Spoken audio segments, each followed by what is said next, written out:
은혜 받으실 하나님의 말씀은 요한복음 1장 17절 말씀이 되겠습니다. 율법은 모세로 말미암아 주어진 것이요 은혜와 진리는 예수 그리스도로 말미암아 온 것이라. 아멘.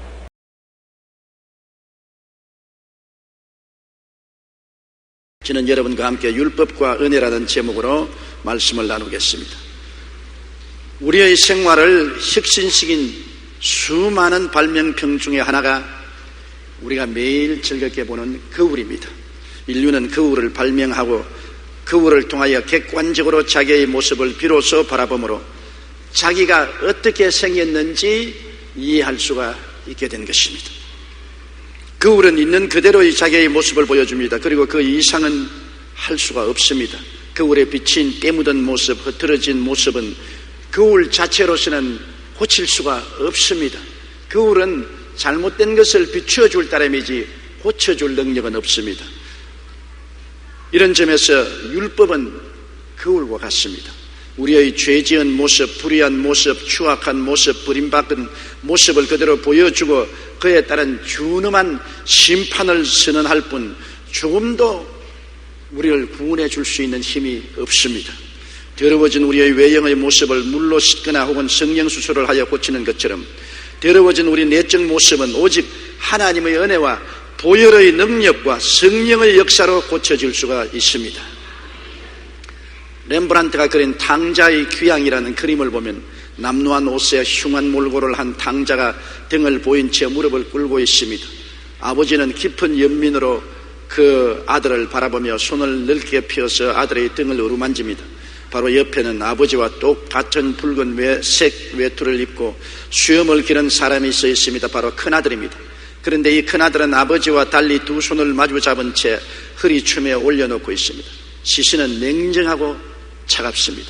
작가 수잔 헤르츠는 바로 이 큰아들에게 제2의 탕자라는 별명을 붙였습니다. 신학자 사이먼 키스트메이커는 큰아들은 자기의 의에 가득 찬 사람이라고 불렀습니다. 큰아들은 율법의 눈으로 동생을 보았습니다.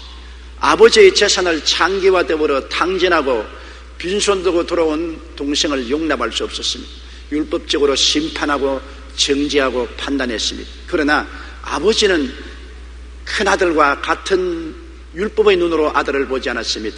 아버지는 사랑과 자비의 눈으로 아들을 본 것입니다. 이것이 율법의 눈과 은혜의 눈이 다른 것입니다. 여러분이 탕자의 이야기를 잘 알고 계시지 않습니까? 한 농부가 두 아들이 있었는데 둘째가 아버지에게 자기의 몫의 상속을 달라고 강요해서 그를 받아서 청산해서 먼 나라에 가서 허랑방탕하여 다 허비한 후에 기근이 와서 살 수 없게 되며 돼지를 치는 농장에 가서 일을 하다가 지치고 피곤하고 병들어서 그는 아버지께로 돌아오기로 마음을 작정하고 머리는 흐트러지고 몸은 벌거벗고 병든 채로 돌아왔습니다. 그때 집을 떠나지 않고 아버지를 섬겨온 형은 무시무시하고 냉정한 눈으로 그 동생을 바라보았습니다. 저런 나쁜 놈 창기와 더불어 아버지 재산을 다 허비한 놈을 아버지가 집에 받아들인 것은 잘못된 것이라고 그런 아버지를 평론했습니다. 누가복음 15장 30절에 아버지의 살림을 창녀들과 함께 삼켜버린 이 아들이 돌아오며 이를 위하여 살찐 송아지를 잡으셨나이까? 아버지 이럴 수가 있습니까? 나는 이 아들과 함께 잔치상에 들어가지 않겠습니다. 그러나 아버지의 눈은 달랐습니다. 아버지는 용서와 사랑의 눈으로 자식을 보았습니다. 그는 누가복음 15장 32절에 이 아들은 잃었다가 찾고 죽었다가 살아났으니 받아들이고 즐거워함이 마땅하다. 비록 탕자가 되어 아버지의 자산을 창기와 함께 다 먹어 치워버렸으나 회개하고 돌아왔으니 아버지가 너무나 기뻐서 그 아들을 영접하고 이 아들은 이런 아들이 있는데 도로 찾아왔고 죽은 아들인데 살아났으니 얼마나 기쁘고 즐거우냐. 맏아들과 태도가 전혀 다릅니다. 율법적인 눈으로 보면 이 탕자가 돌아온 사람을 용납할 수 없습니다. 그러나 은혜의 눈으로 보면은 용서와 사랑으로 품에 품어주고 기뻐 즐거워했던 것입니다. 우리 하나님은 바로 맏아들과 같은 하나님이 아니시라 아버지와 같은 하나님이 되신 것을 알아야 되는 것입니다. 시편 103편 12절로 13절에 동이 서에서 먼 것 같이 우리의 죄가를 우리에게 멀리 옮기셨으며 아버지가 자식을 긍휼히 여김같이 야훼께서는 자기를 경외하는 자를 긍휼히 여기신다고 말씀하고 있는 것입니다. 율법은 심판을 위한 것이요 은혜는 구원을 위한 것입니다. 율법은 거울과 같아서 우리의 결점을 덜추어내고 정지하고 심판할 따름이지 구원을 할 수 없습니다. 구원은 오직 은혜만 할 수 있습니다. 한 번은 예수님께서 성전뜰에서 말씀을 증거하는데 이른 새벽에 수많은 바리새인 교인, 사두개교인, 교부사, 율법주의자들이 한 여인을 끌고 왔습니다. 머리채를 휘어잡고 끌고 와서 예수님 발 앞에 동댕이 쳤는데 이 여자는 얼마나 많이 울었던지 눈이 붉게 충혈되고 옷은 흐트러지고 머리는 산발이 되고 신발도 벗었습니다. 공포에 질려서 떨고 있었습니다. 그때 바리새인 교인, 사두개교인, 교부사들은 손에 돌을 들고 예수님께 말했습니다. 주여, 이 여자가 간음하다가 현장에서 잡혔습니다. 모세의 율법에 의하면 이런 자는 돌로 쳐 죽이라고 했는데 당신은 이 여자를 어떻게 하겠습니까? 율법은 이 여자를 용납할 수 없습니다. 간음하다가 현장에 잡혔으니 율법으로 보면 이 여자를 정죄하고 심판하고 죽이는 도리밖에 없습니다. 그때 예수님은 허리를 굽혀서 손가락으로 물 쓰기 시작했습니다. 물 썼다고 성경은 말하지 않지만 나는 추측할 수 있습니다. 예수님이 십계명을 적었을 것이라고 확신합니다. 내 앞에 다른 신을 두지 말라, 우상에 절하지 말라, 하나님 이름을 망령되이 부르지 말라, 안식일을 거룩히 지켜라, 내 부모를 공경하라, 살인하지 말라, 간음하지 말라, 도적질하지 말라, 내 이웃을 거짓 증거하지 말라, 내 이웃을 탐하지 말라. 계속해서 바리새인 교인, 사두개인, 교법사들이 당신은 이 여자를 어떻게 하겠나이까? 율법대로 죽여야 하지 않겠습니까? 그러자 예수님이 고개를 들어서 큰 자부터 적은 자까지 눈을 맞추어 보시고 난 다음 틀림없이 예수님이 손가락을 기록한 십계명을 가르치면서 당신네들 중에 이 법에 저촉되지 않은 사람이 먼저 돌로 쳐라! 그러고 난 다음 허리를 굽혀서 또 손가락으로 적습니다. 무엇을 적었을까요? 그 사람들이 율법을 어기고 지은 죄를 예수님이 써내려가니까 예수님 어깨너머로 손가락이 적는 죄가 자기들에게 해당되니 가슴이 덜컹했습니다. 율법 앞에는 의롭다함을 입을 육체가 없습니다. 한 사람 두 사람 모두 다 돌멩이를 놓아버리고 슬며시 그 자리를 떠나 도망치고 말한 것입니다. 한참 후에 이 여자를 정죄하고 심판하고 죽이려는 사람들이 다 도망치고 말았습니다. 이열치열이라는 말이 있는 것처럼 예수님께서 율법을 가지고 이 여자를 정죄하는 자에게 주님이 율법으로 대처했습니다. 율법을 적어놓고 너희들 중에 이 율법에 어긋나지 않은 사람 돌로 쳐라. 주님의 말씀에 양심의 가치를 느낀 모든 사람들이 정죄를 당하고 도망을 치고 말한 것입니다. 예수님께서 이 여자를 보시고 말씀했습니다. 여자여, 너를 고발하던 그들이 어디 있느냐? 너를 정죄한 자가 없느냐? 여자가 눈물을 닦고 주변을 들려보니 돌멩이만 흩어져 있고 한 사람도 없어요. 깜짝 놀랐습니다. 휘둥그러진 눈을 가지고 주님, 아무도 나를 정죄하는 자가 없나이다. 예수님께서 그 여자를 바라보시고 나도 너를 정죄하지 아니하노니 가서 다시는 죄를 범치 말라. 예수님은 이 여자를 살리려고 하는 은혜의 역사를 베푸신 것입니다. 바리새교인, 사두개교인, 교법사들은 율법으로서 이 여자를 정죄하고 죽이려고 했는데 이 여자를 건져낼 법이 없어요. 그러나 예수님은 그 위대한 은혜의 역사를 베풀어서 이 여자를 정죄하는 자들에게서 건져주시고 구원해 주시고 재생의 기회를 주시던 것입니다. 이 세상에 의인은 없나니 하나도 없다고 말했습니다. 죄를 짓지 않은 사람이 누가 있습니까?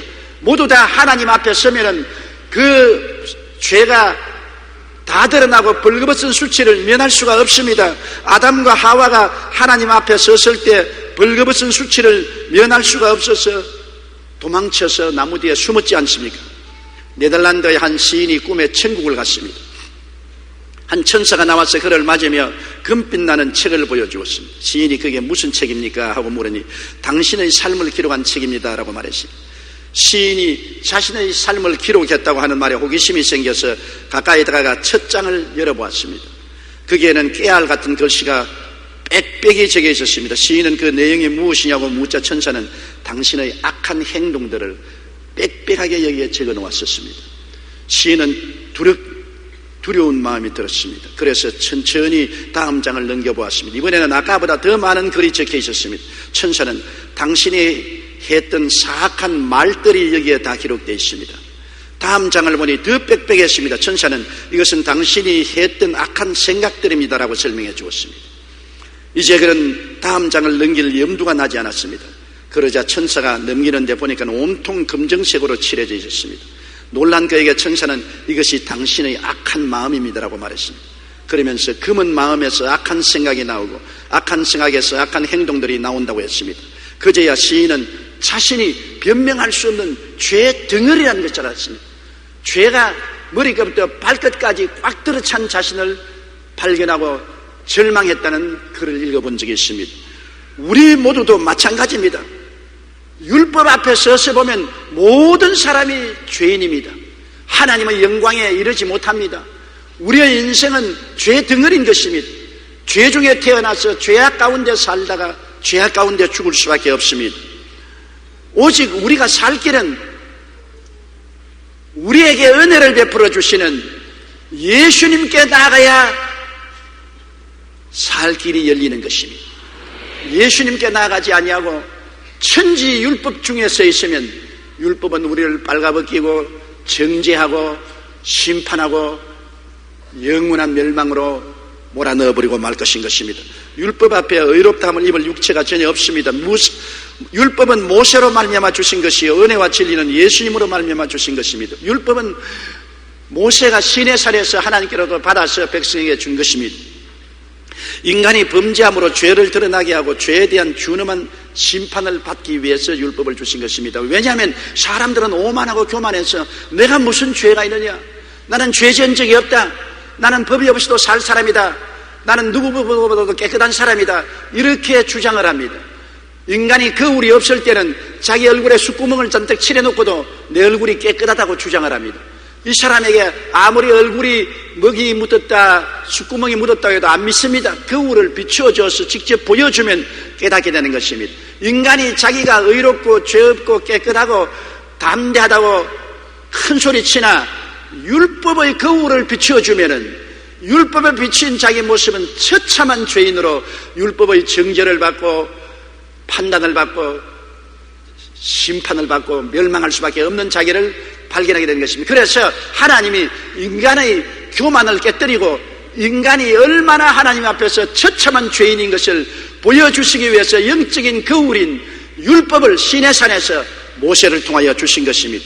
로마서 7장 13절에 그런즉 선한 것이 내게 사망이 되었느냐, 그럴 수 없느니라. 오직 죄가 죄로 드러나기 위하여 선한 그것으로 말미암아 나를 죽게 만들었으니 이는 계명으로 말미암아 죄로 심히 죄되게 하려며. 이미 죄는 있는데 계명이 들어와서 비춰보니 죄가 더 심하고 무섭게 드러나게 만들었다는 것입니다. 율법은 인간의 노력으로 자신을 구원할 수 없음을 보여주는 것입니다. 내가 수양을 하고 도덕적인 삶을 살고 고행을 하고 노력을 하면 내가 의롭게 될 수 있다고 그렇게 생각하는 사람이 많습니다. 그러나 여러분, 의사가 병을 고치려고 할 때 병이 너무 중하면 약으로도 소용이 없고 수술로도 소용이 없습니다. 이처럼 너무나 죄가 많기 때문에 수양과 도덕으로나 의로운 행위로나 고행으로 우리의 죄가를 도말할 수가 없습니다. 머리끝부터 발끝까지 죄 덩어리인데 어떻게 우리 스스로 우리를 정하게 할 수 있는 것입니까? 또 이 세상에 사는 사람치고 매일 보는 것이 죄요, 듣는 것이 죄요, 사는 것이 죄인데 이 세상의 죄악을 해치고 나 혼자 독야청청하고 의롭게 살 수 있는 사람이 누가 있는 것입니까? 성경은 의인은 없나니 하나도 없다고 말했습니다. 성경은 모든 사람이 죄를 범하였으니 하나님의 영광에 이르지 못한다고 말하는 것입니다. 그러므로 우리가 서로 손가락질하고 너는 죄인이라고 정죄하지만은 예수님께서 하신 말씀을 들어야 되는 것입니다. 너희 중에 죄 없는 자가 먼저 돌로 쳐라. 너가 죄가 없으면 다른 사람의 죄를 정죄하고 심판하라. 너가 정죄하고 심판하는 그 척도로서 너도 정죄당하고 심판당할 것이라고 말씀하는 것입니다.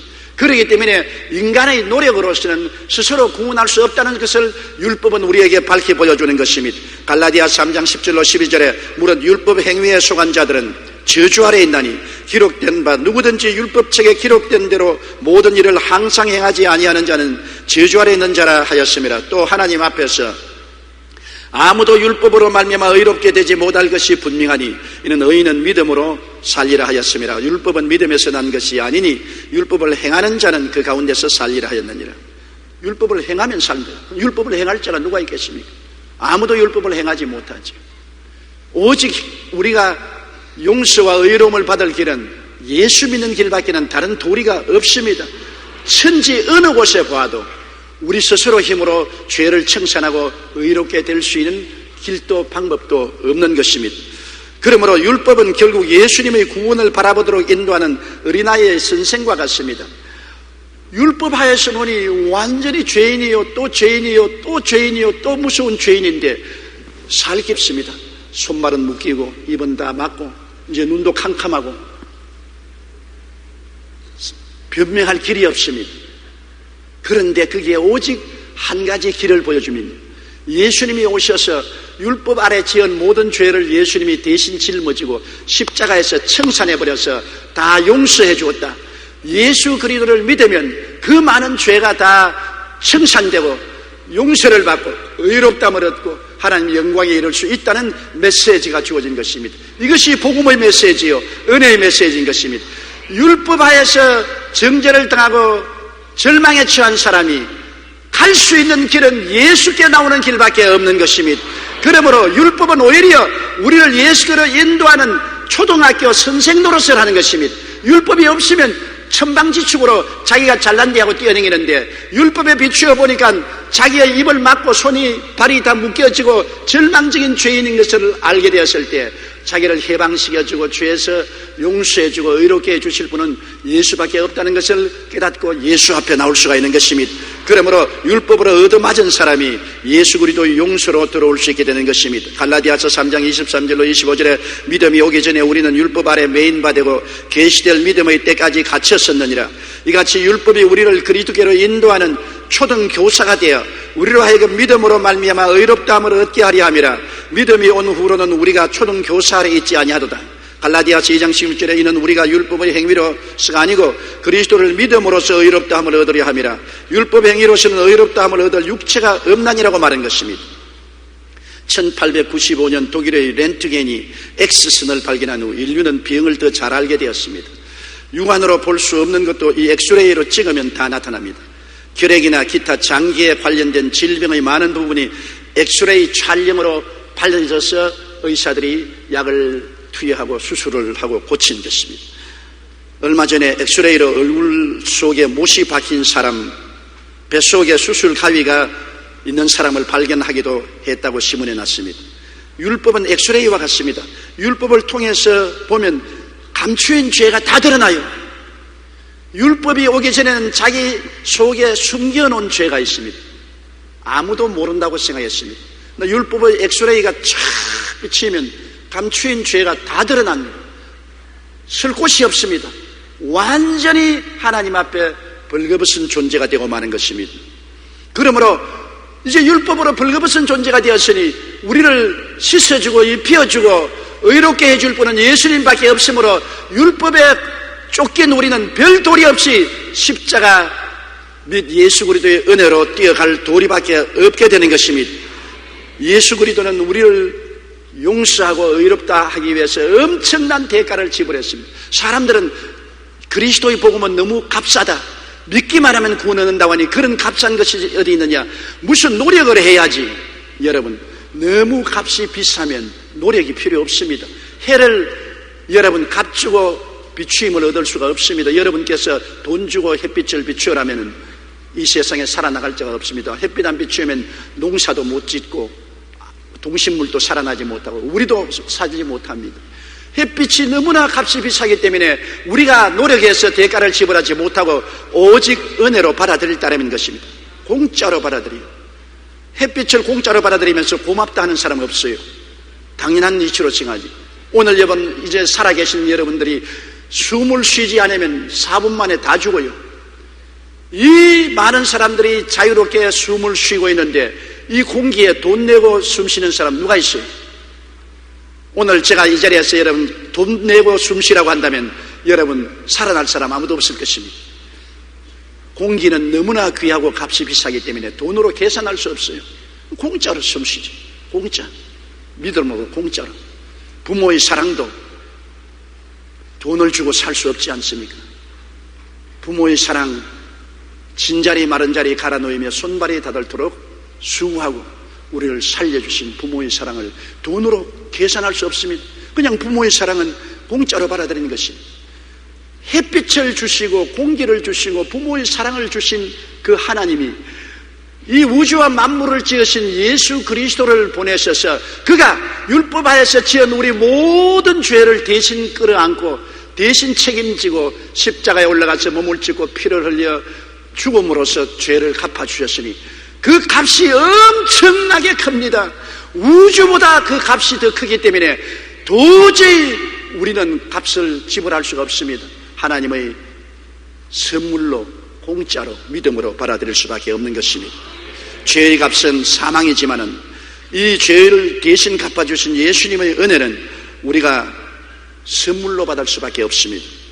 고린도후서 5장 21절에 하나님이 죄를 알지도 못하신 이를 우리를 대신하여 죄로 삼으신 것은 우리로 하여금 그의 안에서 하나님의 의가 되게 하려 하심이라. 세계 제1의 강철왕 카네기는 빚은 다 갚을 수 있지만 우리가 받은 은혜는 영원히 갚지 못한다고 했습니다. 신학자 칼 바르트는 나는 공짜로 받았지만 하나님은 엄청난 값을 지불하신 것이 십자가의 은혜라고 말했습니다. 공짜가 아닙니다. 하나님 편에 볼 때는 어마어마한 대가를 지불했습니다. 독생자를 주시고 독생자는 생명을 바쳐서 우리를 위해서 죄를 갚아주었기 때문에 그 값은 청량할 수 없습니다.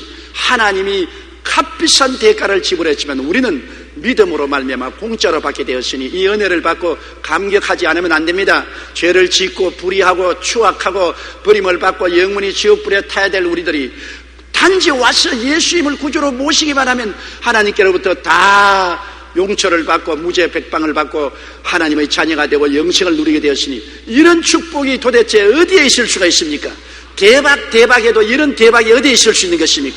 너무 하나님이 큰 은혜를 주셨으므로 사람들이 안 믿으려고 하는 것입니다. 그러나 누구든지 저를 믿는 자는 멸망하지 않고 영생을 얻는 축복을 얻게 되는 것입니다. 여러분도 이 세상에 경험했지 않습니까? 벌받지 않고 용서받는 일이 있습니까? 죄의 값은 사망이라고 성경은 말하고 있는 것입니다. 금지하는 그 영혼은 죽으리라고 말한 것입니다. 한 번 죽는 것은 사람에게 정해진 것이요 그 후에는 심판이 있으려 했는데 우리 개인은 우리의 죄를 감당할 수가 없습니다. 우리 죄 때문에 우리가 심판을 받아 죽으면 영원히 지옥에서 나오지 못합니다. 예수님은 우리를 대신해서 아담 하와 이후 강림하실 때까지 인류의 모든 죄를 다 책임지고 죽으셨지만은 그 죄를 갚고 일어날 수 있는 여력이 계십니다. 우리는 여력이 없어요. 죽어도 우리 죄를 다 못 갚습니다. 그러나 예수님은 영원한 하나님이시기 때문에 인류의 모든 죄를 다 갚아도 여력이 있어서 부활할 수가 있는 것입니다. 옛날에 우리 조선조 시대에 날아돈 천냥을 먹으면 참수를 당했었습니다. 그런데 어떤 사람이 날아돈 천냥을 먹고 감옥에 갇혔는데 어느 기간 동안에 빚을 갚으면 도로 나올 수가 있고 빚을 못 갚으면 목배임을 받습니다. 한 사람이 감옥에 갇혔는데 얼마 있지 않다가 길거리에 활보하고 다니거든. 그럼 사람들이 뭐라고 합니까? 아, 저 사람 천냥 빚을 갚았구나. 그래서 살아났구나. 만일 길거리에 나오지 못하고 사라지면 천냥 빚을 못 갚고 감옥에서 목이 날아갔구나. 그렇게 생각하는 것입니다. 죄의 값은 사망으로 죄를 지은 영혼은 죽음의 감옥에 들어가는 것입니다. 죽음의 감옥에 들어가고 영원히 소식이 없습니다.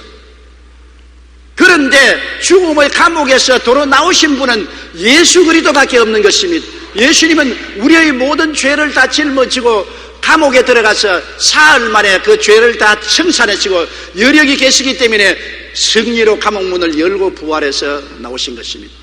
그 감옥에는 공자도 들어가서 못 나왔습니다. 석가모니도 그 감옥에 들어가서 못 나왔습니다. 맹자도 못 나왔습니다. 마호메트도 못 나왔습니다. 그들은 위대한 성nhân 군자여 우리에게 좋은 진리를 가르쳤지만은 죄는 갚지 못했습니다. 자기 죄값으로 죽음의 감옥 속에 들어가고 못 나왔으니 죄의 빚을 못 갚았죠. 예수님은 우리 인류의 모든 죄를 다 짊어지고 죽음의 감옥 속에 들어갔으나 사흘 만에 남아버리고 마는 것입니다. 그것은 우리의 죄값을 다 갚았다는 것입니다. 예수님께서 십자가에서 내가 다 이루었다는 것은 인류의 모든 죄를 예수님이 다 청산해버리고 마는 것입니다. 그러므로 온 천하 만국에서 예수 그리스도 이외에는 구원받을 이름이 없습니다. 예수님은 능히 벌을 이기고 승리할 수 있었기 때문에 예수 십자가 밑에 나아가면 우리가 다 구원받을 수 있습니다. 우리는 전대미문의 홍수를 당했습니다. 전국적으로 비가 얼마나 많이 내리고 얼마나 홍수가 났는지 아주 두렵고 몸서리칩니다. 이렇게 비가 내릴 때 여러분 큰 우산 밑에 있으면 비를 맞지 않지 않아요? 하나님의 진노의 심판의 비가 쏟아질 때 예수 그리스도 십자가 우산 밑에 들어가면 심판의 비 한 방울도 임하지 아니하는 것입니다. 예수님의 십자가 우산 밖에 있으면 노박 심판의 비를 맞게 되는 것입니다. 그러나 예수님 십자가 밑에 들어가면 하나님의 진노의 심판의 비는 한 방울도 임하지 않는 것입니다. 왜냐하면 예수님이 다 갚아버리기 때문인 것입니다. 그러므로 누구든지 저를 믿으면 멸망하지 않고 영생을 얻습니다. 남녀노유 빈부 귀천할 것 없이 잘했거나 못했거나 의인이거나 죄인이거나 선인이거나 악인이거나 그런 인간적인 행동의 잣대로 잴 것이 아닙니다. 무조건 하고 예수 믿으면 구원받고 예수 안 믿으면 멸망당하는 것입니다. 예수 안에 들어오면 용서와 의로움을 입고 예수 밖에 있으면 하나님의 진노의 심판을 받아 영원히 멸망받을 수밖에 없는 것입니다. 로마서 4장 25절에 예수는 우리가 범죄한 것 때문에 내어줌이 되고 우리를 의롭다 하시기 위하여 살아나셨다고 말한 것입니다. 19세기 러시아의 황제 니콜라스 1세 때 일입니다. 황제는 병사 복장을 하고 진을 돌아보는 습관이 있었습니다. 하루는 밤이 깊어 병사들을 돌보기 위해서 이 막사 저 막사를 기웃하고 있었습니다. 한 막사에 불이 켜져 있습니다. 그 막사는 평소에 황제가 친하게 지내던 장교의 아들의 막사로 그 군의 재정을 담당한 막대한 책임을 진 장교였었습니다. 황제는 반가운 마음에 막사 틈을 들여다보니 그 병사가 책상 위에 엎드려 있고 옆에는 장정한 권총이 있었습니다. 깜짝 놀라서 가까이 가 보니까 책상 위에는 장부가 펼쳐 있고 맨 아래 이 큰 빚을 누가 갚을 수 있을까? 나는 자살할 수밖에 없다는 글이 적혀 있었습니다. 황제는 금방 상황을 파악했습니다. 원래 착실하고 좋은 병사였는데 도박에 빠졌어. 점점 빚을 지니까 공금을 횡령해서 도박을 하고 나중엔 뒷감당을 못하기 때문에 권총 자살할 수밖에 없는 처절한 절망에 처한 것입니다. 그는 자기 힘으로 해결할 수 없는 지경에 이르러서 자살할 요량으로 권총을 책상 위에 놓고 머리를 양팔 사이에 묻고 지난날을 뉘우치다가 그만 잠이 들었습니다. 니콜라스 1세는 병사를 깨우지 않고 조용히 펜을 들어 장부의 메모 밑에 이렇게 기록했습니다. 내가 갚았노라 니콜라스 1세. 일개 병사로서는 군대의 공금을 횡령하고 도저히 갚을 수 없으므로 자살하든지 군법회의에 돌아가서 총살을 당할 수밖에 없는데 그 나라 황제가 그 빚 밑에 니콜라스 황제가 이 빚을 갚았노라. 그가 잠에서 깨어나 보니 별천지가 왔습니다. 죽음은 생명으로, 절망은 소망으로, 파멸은 영원한 자유로 그에게 다가온 것입니다. 놀라운 소식입니다. 눈을 비비고 또 비비고 보아도 사실 그 사인은 니콜라스 1세의 사인이었습니다. 그래서 이 청년은 죽음에서 해방될 수 있었던 것입니다. 여러분과 제가 이 세상에 살면서 주님이 주신 의로움도 다 소진해버리고 거룩함도 다 써먹어버리고 주님이 주신 몸도 다 황폐하게 만들고 저주로 꽉 들어차고 죽을 수밖에 없는 절망적인 우리가 되어서 희망이 없습니다. 이제 우리는 이 길로 영원한 지옥불에 들어갈 수밖에 없는 절망에 처했을 때 하늘의 황제인 예수님이 오셔서 그 보혈로 우리 밑에 사인을 해주었습니다. 내가 다 갚았노라. 주님이 보혈로 죄가를 지불하시고 우리를 위해서 다 갚았다고 선언해버렸으므로 우리는 눈이 휘둥그러집니다. 죄에서 용서받은 의인으로, 절망에서 소망으로, 죽음에서 삶으로, 지옥에서 천국으로 변화가 되었으니 이거 어찌 믿을 수가 있습니까? 너무 좋은 일이 되어서 눈이 휘둥그러지고 입이 벌어지고 말이 안 나옵니다. 이런 큰 은혜를 깨닫지 못하고 감사하지 못하면 이 세상에 너무나 비참한 존재인 것입니다. 오늘날 사람들이 지옥 가는 것은 자기 죄 때문에 가는 것이 아니라 예수를 믿지 않기 때문에 지옥 가는 것입니다. 자기가 훌륭한 행위를 못해서 지옥 가는 것이 아니라 하나님의 구원의 은혜의 선물을 받지 않기 때문에 지옥 가는 것입니다. 누구든지 예수를 믿으면 구원을 받고 영원한 천국으로 들어갈 수 있습니다. 이제는 그 은혜로 인하여 믿음으로 말미암아 구원을 얻습니다. 너무나 값비싼 선물을 믿기만 하면 되는 것입니다. 로마서 3장 23절로 24절에 모든 사람이 죄를 범하였으며 하나님의 영광에 이르지 못하더니 그리스도 예수 안에 있는 속량으로 말미암아 하나님의 은혜로 값없이 의롭다 하심을 얻게 되었나니라. 이 세상에 옷을 한 벌 사도 값을 지불해야 되죠. 서산에 가서 칼치 한 마리 사 먹으려도 값을 지불해야 됩니다. 돌개 한 마리를 찢어 먹으려도 값을 지불해야 되는 것입니다. 천당은 값없이 갑니다. 예수님의 보혈의 은혜로 값없이 천국 가게 되는 것입니다. 이 놀라운 하나님의 은혜가 우리 가슴에 사무쳐지기를 주의 이름으로 축원합니다. 에베소 2장 8절로 9절에 너희는 그 은혜에 의하여 믿음으로 말미암아 구원을 받았나니 이것은 너희에게서 난 것이 아니요 하나님의 선물이라 행위에서 난 것이 아니니 이는 누구든지 자랑치 못하게 하려 함이라. 우리에게서 구원이 나온 것이 아닙니다. 우리의 선한 행위로 구원받은 것이 아니라 하나님이 선물로 예수 안에서 우리에게 주신 것입니다. 우리는 생일날이 오면은 선물 받기를 기대하고 크리스마스가 오면은 선물을 받고 선물을 주기도 하는 것입니다. 이 우주에서 가장 큰 선물은 하나님의 아들 예수 그리스도를 우리에게 구주로 주신 선물인 것입니다. 이 하나님의 선물을 믿음으로 받아들이는 사람은 영원한 생명을 얻고 이 하나님의 선물을 거부하고 받아들이지 아니하면 영원히 멸망받을 수밖에 없습니다. 이제는 하나님의 선물을 받느냐 안 받느냐가 우리 일생 운명을 결정하게 되는 것입니다. 얼마 전에 오하이오 주의 한 도시에서 675명의 사람들을 대상으로 어떻게 하면 사람이 천국에 갈 수 있습니까? 라는 설문조사를 했습니다. 그런데 놀랍게도 그 중에 85% 정도의 사람들이 성경과 전혀 관계없는 엉뚱한 대답을 했습니다. 어떤 사람은 교회에 등록하고 예배를 빠짐없이 참석하면 천국에 갈 수 있다고 대답했습니다. 또 어떤 사람은 선한 인생을 삶으로써 천국에 갈 수 있다고 말했습니다. 어떤 사람은 성경을 읽으면 천국에 갈 수 있다고 말했습니다. 또 어떤 사람은 노력하면 갈 수 있다고 말하고 어떤 종교든 열심히 믿으면 갈 수 있다고 대답했습니다. 모두 다 잘못된 생각입니다. 교회 아무리 나와도 성경 아무리 읽어도 아무리 선하고 착한 일을 해도 아무리 종교를 열심히 믿어도 그것은 소용이 없습니다. 뭘 어떻게 해야 구원을 받나요? 하나님의 선물은 예수님밖에 없는 것입니다. 예수님이 우리에게 주시는 하나님의 선물인 것입니다.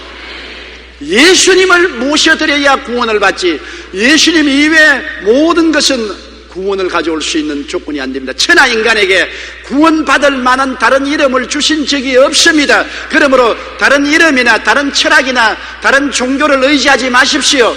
예수님만이 길이요 진리요 생명이니 예수님으로 말미암지 않고는 아버지께로 올 자가 없는 것입니다.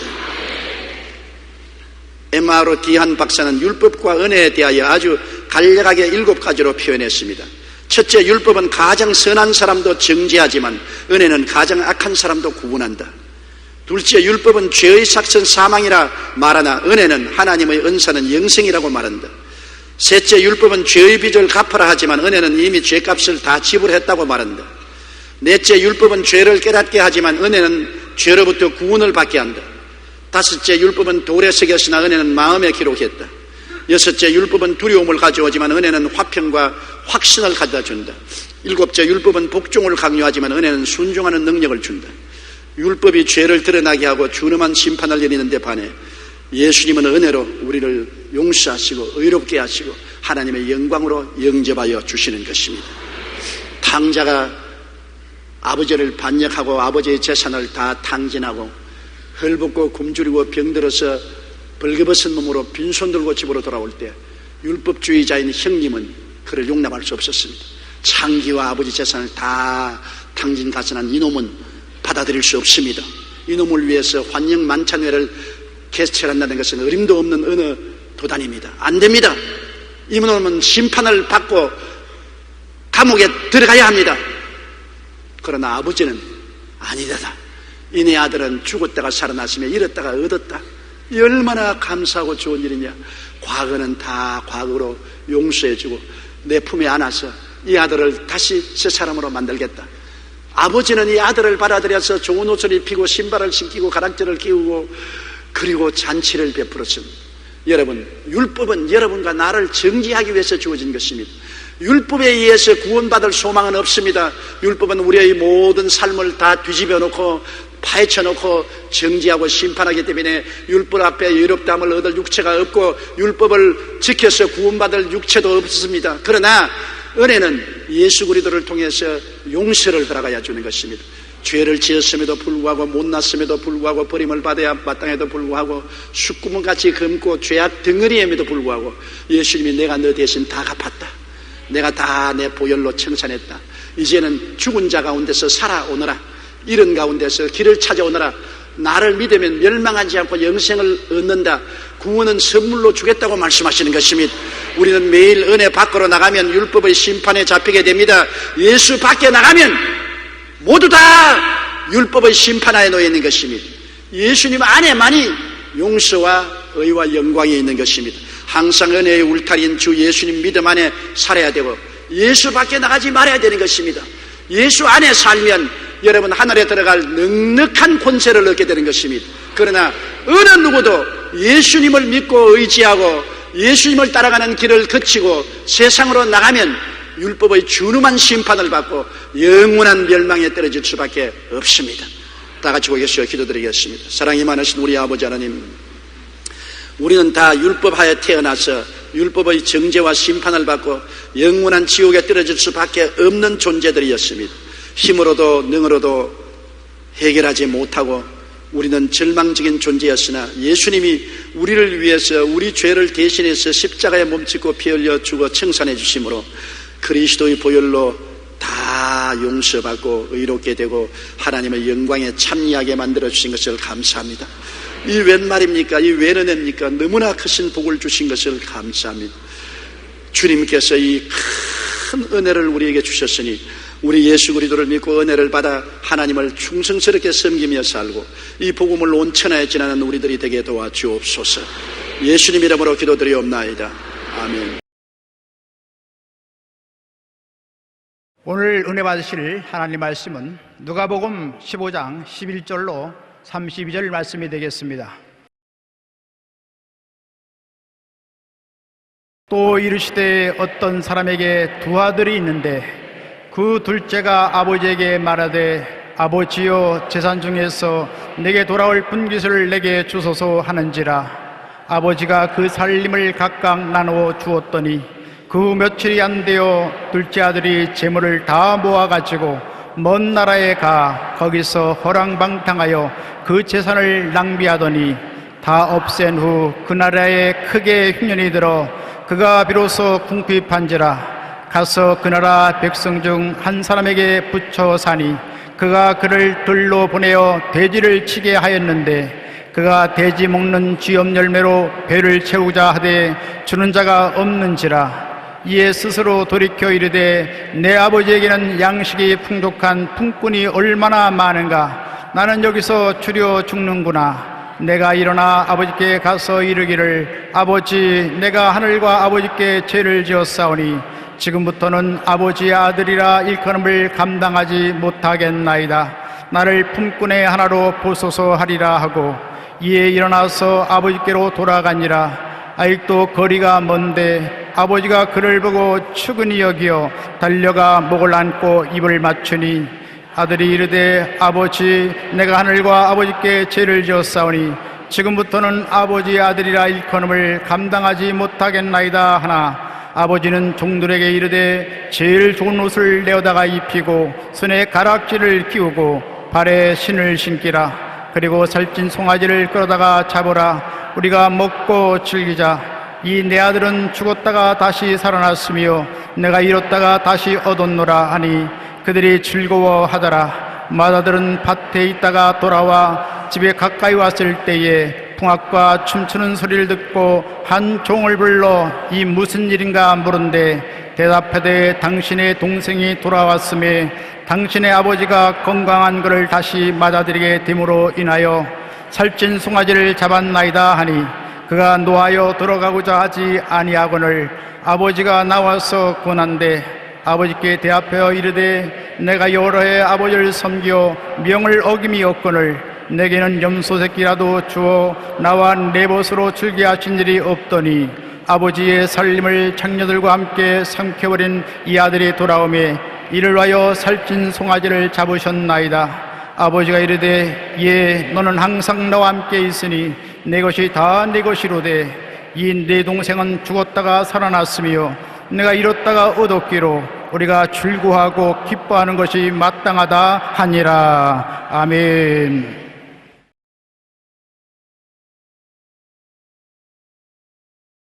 율법과 은혜라는 제목으로 말씀을 나누겠습니다.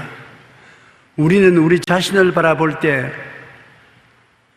대단한 관용과 은혜의 눈으로 바라봅니다.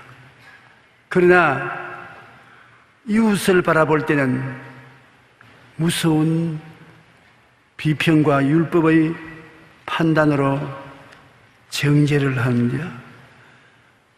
50보 100보라는 말이 있습니다. 전쟁터에 나가서 싸우다가 적군에게 쫓겨서 도망을 쳤습니다. 발이 빠른 사람은 100보로 도망을 쳤고 발이 느린 사람은 50보 도망을 치는데 적이 침공하기를 중지하자 50보 도망친 사람이 100보 도망친 사람 손가락 뻗어 겁쟁이들 봐라 100보나 도망을 쳤다고. 자기는 빨리 달리지 못해서 50보를 달렸지 빨리 달릴 수 있었으면 100보 이상으로 도망을 쳤을 것입니다.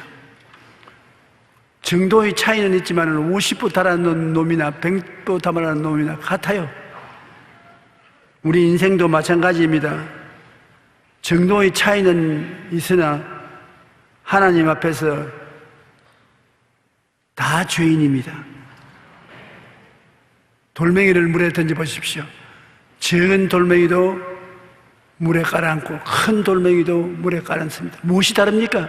적은 돌멩이는 퐁당 하면서 깔아앉고 큰 돌멩이는 붕덩 하면서 깔아앉는 소리만 달랐지 깔기는 똑같이 깔아앉는 것입니다. 신학자 어거스틴은 말하기를 이 세상에 두 종류의 죄인이 있는데 한 종류는 자기가 죄인인 줄 모르고 사는 사람이고 다른 한 종류는 자기가 죄인인 줄 알고 사는 죄인입니다. 자기가 죄인인지 아닌지를 모르는 사람은 모르는 대로 죄를 지었고 아는 사람은 알고 죄를 지은 것입니다. 로마서 3장 23절에 보면 모든 사람이 죄를 범하였음에 하나님의 영광에 이르지 못한다. 큰 죄, 작은 죄, 나쁜 죄, 덜 나쁜 죄, 사람 분별하지만 하나님 앞에는 모든 사람이 다 죄를 지었으며 하나님의 영광에 이르지 못하더니라고 말씀하시는 것입니다. 그러므로 우리는 하나님 앞에서 모든 사람이 다 죄인인 것을 깨달아 알아야 되는 것입니다.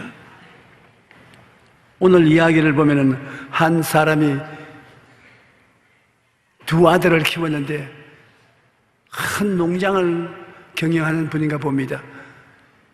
그런데 둘째 놈이 아버지에게 와서 아버지 기왕 나이를 많이 잡으시면 재산을 우리에게 나누어 줄 것이니까 미리 나누어 주십시오. 나의 분깃을 내게 주십시오. 아버지께 강요를 하는데 아버지가 견딜 수가 없습니다. 밤낮으로 부르짖고 간청하고 울고 불고 하기 때문에 어찌할 도리가 없었습니다. 왜냐하면 이 둘째가 세상을 바라보니까 세상의 마귀가 그 마음을 점령해서 끌어당겼습니다. 그러므로 집에 있지 않고 세상으로 나가기를 원하는 것입니다. 마귀가 바라봄의 법칙을 사용하게 한 것인데 여러분 무엇인지 바라보면 끌려갑니다. 아담과 하와가 에덴 동산에 그리울 것이 하나도 없는 곳에 사는데도 불구하고 마귀가 와서 아담과 하와에게 선악과를 바라보라 했습니다. 저 선악과를 바라보라. 하나님이 선악과를 먹으면 반드시 죽는다고 했는데도 불구하고 바라보라고. 자꾸 바라보니까 선악과에 끌려가서 결국 선악과를 먹고 하나님을 반역하고 타락하고 마는 것입니다. 아브라함도 보면은 하나님께서 아브라함에게 자식을 주실 때 별들을 바라보고 내 자손이 저와 같이 많을 줄로 알으라고 말씀했습니다. 아브라함은 밤마다 나가서 하늘의 별들을 바라보았습니다. 그래서 내 자손들이 저 별들처럼 많을 것이라고 생각했는데 그대로 된 것입니다. 땅을 줄 때도 동서남북을 바라보라. 내 눈에 보이는 그 땅을 너와 내 자손에게 주리니 영원하리라고 하셨습니다. 롯이 왜 소돔과 고모라 땅으로 내려갔습니까? 요단 저 건너편에 있는 아름다운 인간이 만든 도시인 소돔과 고모라를 늘 바라보았습니다. 끌려갔습니다. 바라봄이 엄청난 인력을 가지고 사람을 끄는 것입니다. 요사이는 바라볼 때가 많습니다. 텔레비도 채널이 많고 바라볼 것이 많고 환경에도 바라볼 것이 많기 때문에 사람들의 마음이 굉장히 어지러워지는 것은 양사방의 세속이 사람의 마음을 끌어당깁니다. 그러므로 어찌할 바를 모르고 있는 것입니다. 누가복음 15장 11절로 12절에 보면 또 이르시되 어떤 사람에게 두 아들이 있는데 그 둘째가 아버지에게 말하되 아버지여 재산 중에서 내게 돌아올 분깃을 내게 주소서 하는지라 아버지가 그 살림을 각각 나누어 주었더니 안 나누어 줄 도리가 없어요. 재산은 자손들이 마땅히 자기들에게 올 것이라고 생각을 하기 때문인 것입니다. 아버지가 세상을 떼고 난 다음에 아버지의 시신 앞에 형제들이 모여서 애국하는 것 같이 있더니 아버지의 비서가 와서 아버지 재산을 다 남기고 가는 것이 아버지 금고 속에 있다고 그러니까 형제들이 다 뛰어들어가서 금고를 서로 차지하려고 싸우고 그 다음에 금고에서 돈을 끄집어내서 서로 나누고 난 다음에는 그 빈소에 가보니까 아버지 사진만 남아있지 자식은 한 놈도 없더라는 이야기를 읽어보고 뭘 그런 것이 있겠나 과장했지. 서양 사람들은 그럴지 몰라도 동양 사람 우리 한국은 그런 사람이 없다고 그렇게 내가 생각했는데 요사이 신문 보니까 진짜로 아버지 재산만 있으면 들고 나가버렸지 아버지 시신도 안 돌보는 자식들이 많이 있는 것을 보게 되는 것입니다. 재산이란 분쟁의 원인이 될 때가 많습니다. 그런데 이 둘째 아들은 아버지의 재산을 모아가지고서 먼 나라로 갔었습니다. 아버지 가까이 있으면 또 아버지가 잔소리할까 싶어서 먼 나라로 떠나가 버렸었습니다. 그리고 그 마음속에 꿈이 없기 때문에 방탕한 것입니다. 사람이 마음속에 꿈이 없으면 망한다는 이유가 거기 있는 것입니다.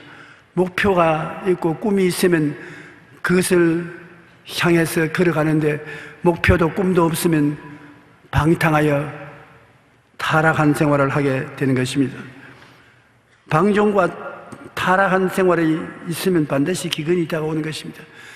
모으는 재산 없고 먹는 재산만 있으면 재산이 오래 남아가지 않지 않습니까? 저희 할아버지는 고아로 자라서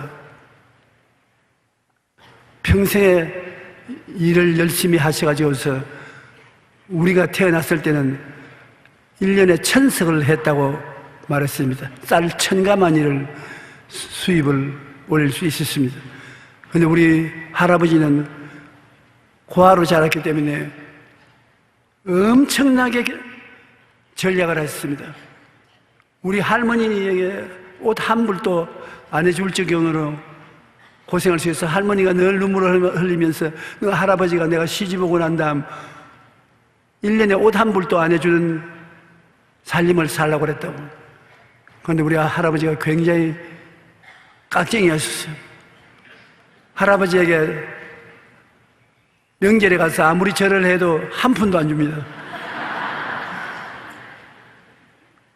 그러나 그렇게 절약했기 때문에 천석을 해서 우리 큰아버지 우리 아버지, 작은 아버지 잘 살 수 있도록 뒤를 돌봐 주셨습니다. 그러나 우리 아버지, 큰아버지, 작은아버지가 할아버지 재산을 유지하지 못하고 다 잡숴버리고 말았었습니다. 그런데 반드시 재산이 있으면 다 그것을 먹어버리고 기근이 다가온 것입니다. 차라리 재산 나누어주지 않으면 전략할 줄 알지만 재산을 많이 상속받으면 전략을 할 줄 모르고 허랑방탕하게 사용하기 때문에 기근이 다가오는 것입니다. 누가복음 15장 13절로 14절에 그 후 며칠이 안 되어 둘째 아들이 재물을 다 모아가지고 먼 나라에 가서 거기서 허랑방탕하여 그 재산을 낭비하더니 다 없앤 후 그 나라에 크게 흉년이 들어 그가 비로소 궁핍한지라. 사람이 잘 살다가 궁핍하면 견디기가 힘이 듭니다. 나는 아프리카 선교를 나가서 여러 곳에 가서 복음을 전가하다가 느낀 것은 참으로 너무나 궁핍하다는 것입니다. 정말 아무것도 없어요. 빈손 들고 입에 풀칠하기가 힘든 것을 보고 괴로웠었습니다. 내가 어제 일본에서 온 손님 한 분 모시고 저녁 대접하러 갔는데 그 손님이 말하기를 한국에 와보니까 서울이 사실은 동경보다 더 화려한 도시로 이렇게 잘 사는 줄 몰랐다고. 그 말을 들으니까 기분이 좋아 어깨가 어색해집니다. 그래서 내가 한 말은 과연 그렇다. 내가 서울에 공부하러 왔을 때도 한국은 가난했다. 서울 주변은 다 판자촌이 이루어져 있었다. 그런데 이 짧은 세월 동안에 한국이 어떻게 이렇게 잘 살게 되었는지 그 비결이 있다. 그 뭐냐? 예수님을 잘 믿으면 잘 살게 된다.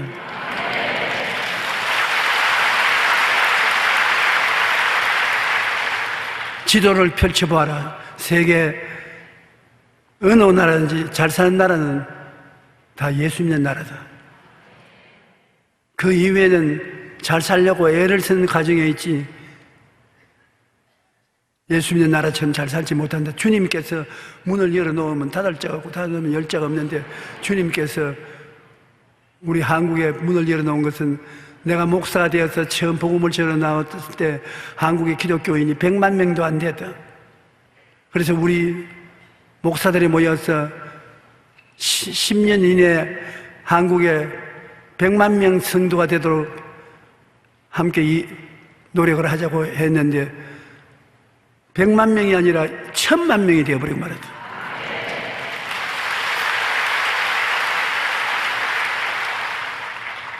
그러므로 하나님께서 제가 나를 사랑한 적 내가 저를 건지리라. 제가 내 이름으로 한 적 내가 저를 높이리라. 제가 내게 간구하리니 내가 응답하리라. 환난 때 내가 저와 같이 하여 저를 건지고 영화롭게 하리라. 장수함으로 내가 저로 만족해 하며 나의 구원으로 보이리라 하셨다.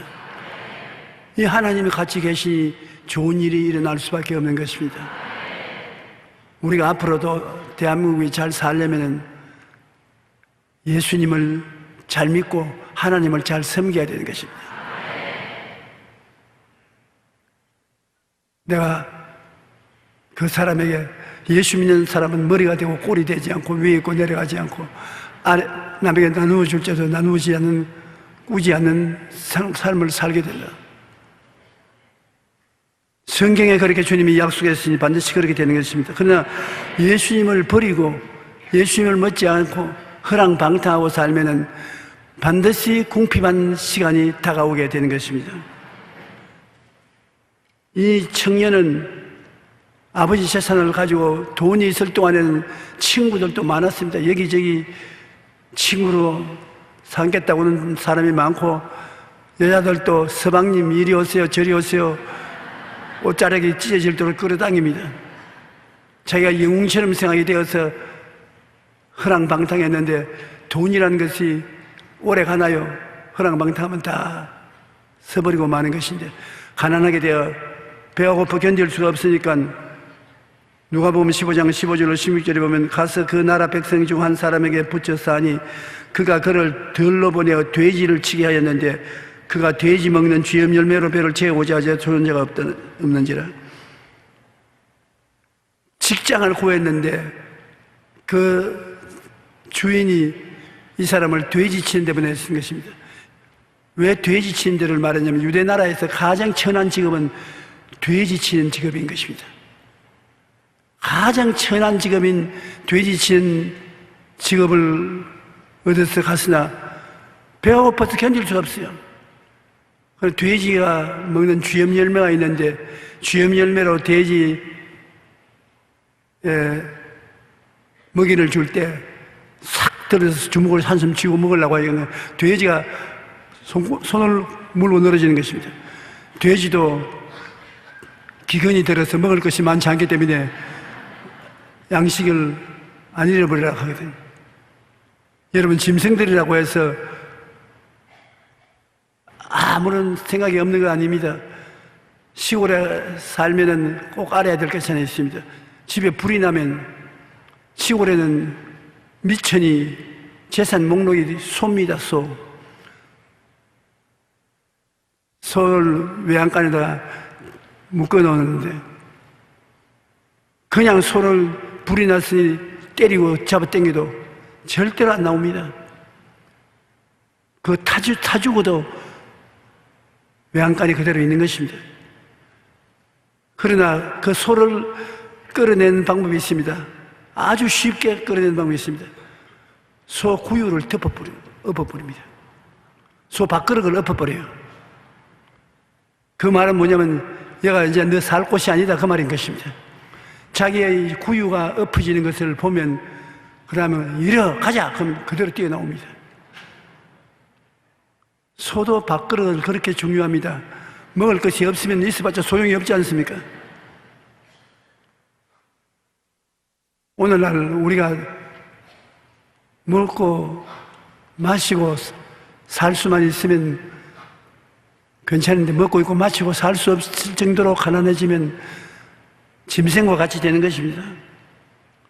극단적인 궁핍과 멸시가 천대가 마음에 깨달음을 주는 것입니다. 마음에 깨닫지 못하고 세상에 꽉 들어차서 자기가 잘난 줄 알고 고집을 부리는 사람은 시험과 환난에 다가와서 입에 풀칠할 것도 없고 많이 고통스러우면 깨달음을 주는 것입니다. 극한 고난을 만날 때 깨달음이 오고 깨달음이 오면 하나님을 찾게 되는 것입니다. 배부르고 평안하면 하나님을 찾지 않아요.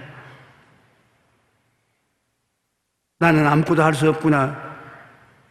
배가 고파 죽겠다.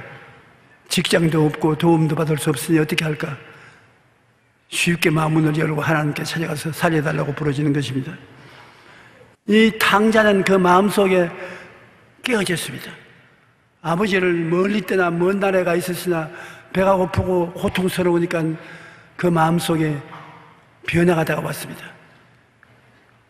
우리 아버지 집에는 품꾼들이 많은데 품꾼들도 아버지가 음식을 충분히 주고 잘 먹고 잘 입고 잘 살면서 농장에서 일을 하는데 나는 여기서 그 부자 아버지의 아들로 있으면서 굶어 죽는다. 이럴 것이 아니라 회개하고 아버지께로 돌아가자. 여러분, 예수님께서 이 이야기를 한 이유는 우리에게 깨닫게 하기 위해서 그런 것입니다. 우리 하늘 아버지는 없는 것이 없습니다. 전지전능무속 부재하시고 야훼는 풍성하게 모든 것을 가지고 계십니다. 우리가 깨어져서 아버지께로 돌아오면 아버지는 여러분에게 처음부터 에덴 낙원을 주신 하나님이신데 모자람이 없이 주시기를 원하시는 것입니다. 예수 믿고 축복을 받지 않을 수가 없는 것은 아버지가 그 많은 물질을 가지고 계시면서 우리를 사랑하기 때문인 것입니다. 이 젊은이가 아버지를 등지고 나갔지만 우리 아버지 집에는 품꾼들도 배불리 먹고 사는데 나는 여기서 굶어 죽는구나 하고 탄식하게 된 것입니다. 이에 스스로 돌이켜 이르되 내 아버지에게는 양식이 풍족한 품꾼이 얼마나 많은가. 나는 여기서 줄여 죽는구나. 내가 일어나 아버지께 가서 이르기를 아버지, 내가 하늘과 아버지께 죄를 지었사오니 지금부터 아버지의 아들이라 일컬음을 감당치 못하겠나이다. 나를 품꾼의 하나로 부수서 하리라. 마음속에 리허설을 합니다. 아버지가서 아무 말도 못하면 안 되기 때문에 회개를 하기로 작정을 하고 연습을 해서 아버지에게 유창하게 회개를 하려고 작정을 먹었습니다. 그래서 이제는 자기가 잘나지도 못하고 실패하고 패배한 인생으로서 보잘것없는 놈이니까 아버지에게 가서 아들로 인정하지 않고도 좋으니 품꾼이라도 만들어 주어서 밥 먹고 살게 해달라고 그 마음을 표시하기로 작정하고 아버지께로 가니 아버지가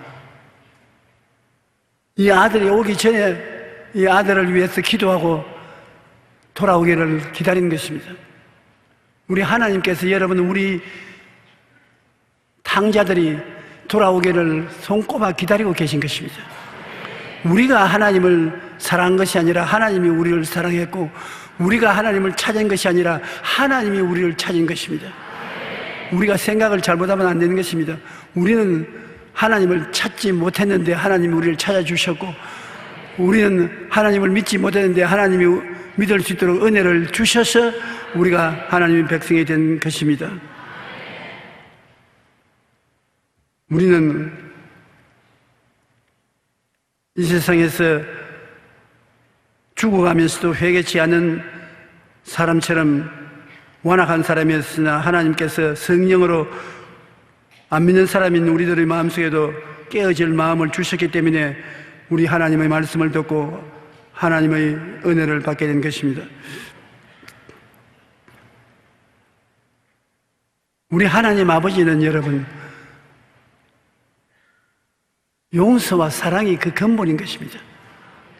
인애와 자비를 가지고 용서와 사랑으로 우리를 대하시지 우리를 정죄하고 심판하시는 하나님이 아니신 것입니다. 우리가 하나님을 잘못 알면 안 되는 것입니다. 하나님께 회개하고 나오면 하나님은 사랑과 인자를 가지고 우리를 대하시지 정죄하고 심판하지 않는 것입니다. 너희는 죄를 지었으니 죄값 받으라. 그렇게 냉정하게 대하지 않으신 것입니다. 이 탕자 비유에 보면은 자세히 들어보세요. 이에 일어나서 아버지께로 돌아가니라. 아직도 거리가 먼데 아버지가 그를 보고 측은히 여겨 달려가 목을 안고 입을 맞추니 아들이 이르되 아버지, 내가 하늘과 아버지께 죄를 지었사오니 지금부터 아버지라 아들이라 일컬음을 감당치 못하겠나이다. 그런 회개를 하기 전에 아버지가 미리 와서 목을 끌어안고 입을 먼저 맞추었습니다. 회개하기 전에 벌써 돌아오는 아들을 아버지는 끌어안은 것입니다. 우리가 회개했기 때문에 하나님이 우리를 사랑한 것이 아니라 하나님의 나오기를 작정하고 하나님 앞에 나오면 하나님은 우리를 미리 벌써 부둥켜 안고 사랑하는 자녀로서 받아주신다는 것을 알아야 되는 것입니다. 나 같은 죄인이 하나님께 나온다고 해서 받아주겠느냐고 우리가 의심하면 안 되는 것입니다. 하나님은 우리가 말로써 회개하기 전에 하나님은 벌써 우리를 받아주어서 품에 안아준다는 것을 알아야 되는 것입니다. 로마서 5장 6절로 10절에 보면 우리가 아직 연약할 때, 우리가 아직 죄인 되었을 때, 우리가 원수 되었을 때 그리스도께서 우리를 위하여 죽으심으로 하나님께서 우리에 대한 자기의 사랑을 확증하여야 돼요. 우리는 아직 하나님을 믿지 않고 있는데, 죄를 짓고 있는데, 하나님과 원수가 되어 있는데, 하나님은 그 아들 예수를 보내서 미리 십자가에서 몸짓고 피 흘려 우리 죄를 다 속량하시고 난 다음에 오라고 환영하는 것입니다.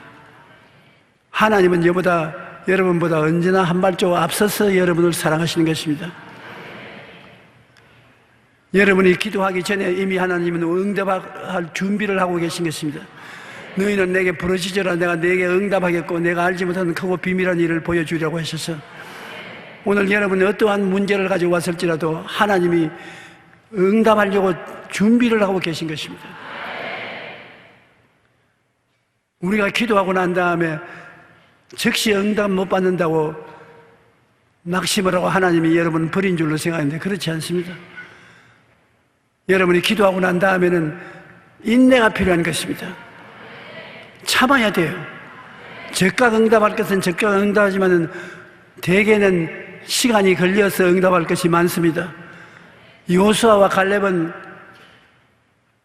기도하고 난 다음에 40년 기다렸었습니다. 젖과 꿀이 흐르는 땅에 들어간 기도를 하고 난 다음에 40년 기다려서 젖과 꿀이 흐르는 동산에 들어갈 수 있는 것입니다. 그러므로 하나님은 여러분 기도를 들으시고 하나님이 정한 때에 기도를 응답해 주시기 때문에 서둘지 말고 낙심하지 말아야 될 것인 것입니다. 하나님, 우리 아버지는 우리가 죄를 짓고 불의하고 추악하고 버림을 받아야 마땅한 인간이여 주님께 나오면은 우리의 과거를 묻지 아니하시고 정지하지 아니하시고 벌 내리지 아니하시는 것입니다. 이 아버지께서 종들에게 뭐라고 말했습니까? 자기 아들이 회개를 하기도 전에 끌어안고 종들에게 제일 좋은 옷을 내어다 입히라.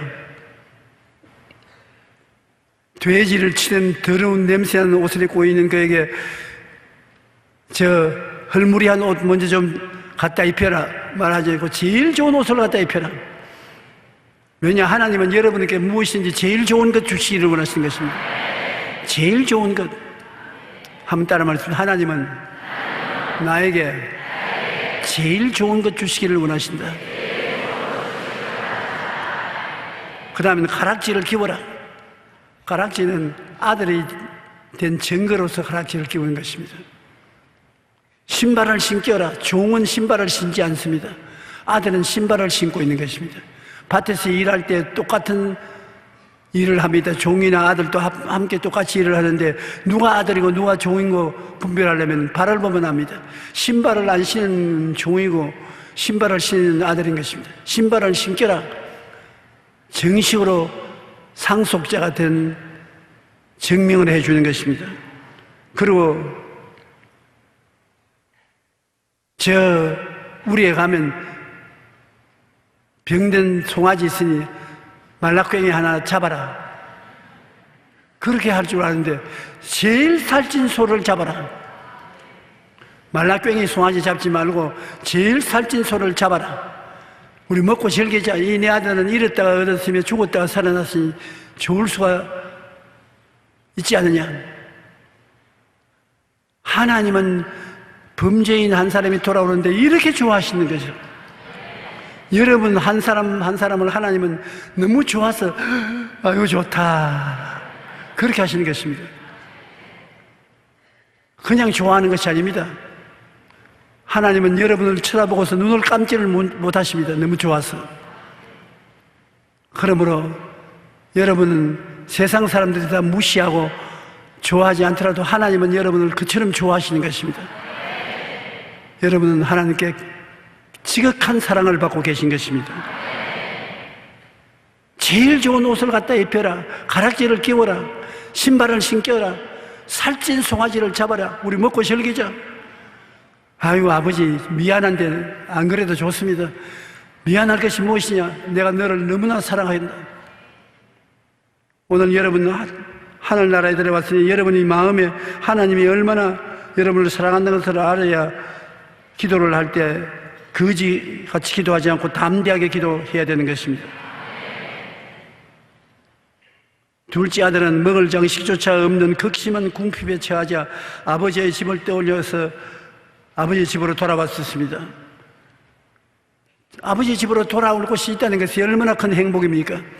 우리도 돌아갈 아버지 집이 있습니다. 우리 어릴 때 밤늦게까지 동네 애들하고 모여서 딱지 따먹게 하고 구슬치기 하는데 해가 지고 날이 어두워지면 내일 보자 헛헛 합니다. 돌아갈 집이 있습니다. 얼마나 좋습니까? 날이 어두워지는데 돌아갈 집이 없이 들판에 홀로 남게 되면 어떻게 되겠습니까? 오늘 우리 인생을 살면서 삶의 폭풍우가 불어옵니다. 피할 곳이 있다는 것이 얼마나 좋습니까? 폭우가 내려 쏟아집니다. 피할 곳이 없는 자가 얼마나 비참한 것입니까? 마른 땅에 목마르게 가는데 시냇물이 없으면 어떻게 물을 마시겠습니까? 곤비한 땅에 쓰러질 때 바위 그늘이 있으면 피할 수 있지 않습니까? 성경은 말씀해 계시는 예수님은 폭풍우를 피할 수 있는 곳이고 폭우를 가리우는 곳이고 마른 땅에 시냇물이 되고 곤비한 땅에 바위 그늘로 지다 되어서 여러분이 예수님을 만나서 중생하면은 그 마음의 기쁨과 즐거움이 끝이지 않는다고 말씀하고 있는 것입니다. 돈이 많아서 마음에 만족이 없습니다. 권력이 있어서 만족이 없습니다. 마음속에 예수님이 들어오시면 내가 어디서 와서 왜 삶이 어디로 가는 것을 확실히 알게 되고 내가 의지할 수 있는 처소가 확실하기 때문에 마음에 기쁨과 평안이 있는 것입니다. 만족함이 있는 것입니다. 인생의 캄캄한 밤을 맞이할 때 비바람이 몰아치고 폭우가 내릴 때 돌아갈 집이 없다면 참으로 불행하나 예수 믿는 사람은 인생의 밤이 찾아올 때 돌아갈 집이 있고 인생의 폭우가 몰아칠 때 피할 곳이 있는 것을 알아야 되는 것입니다. 회개하고 하나님 아버지 집으로 돌아가면 하나님 아버지께서 달리 나와 여러분은 품에 안아주시는 것입니다.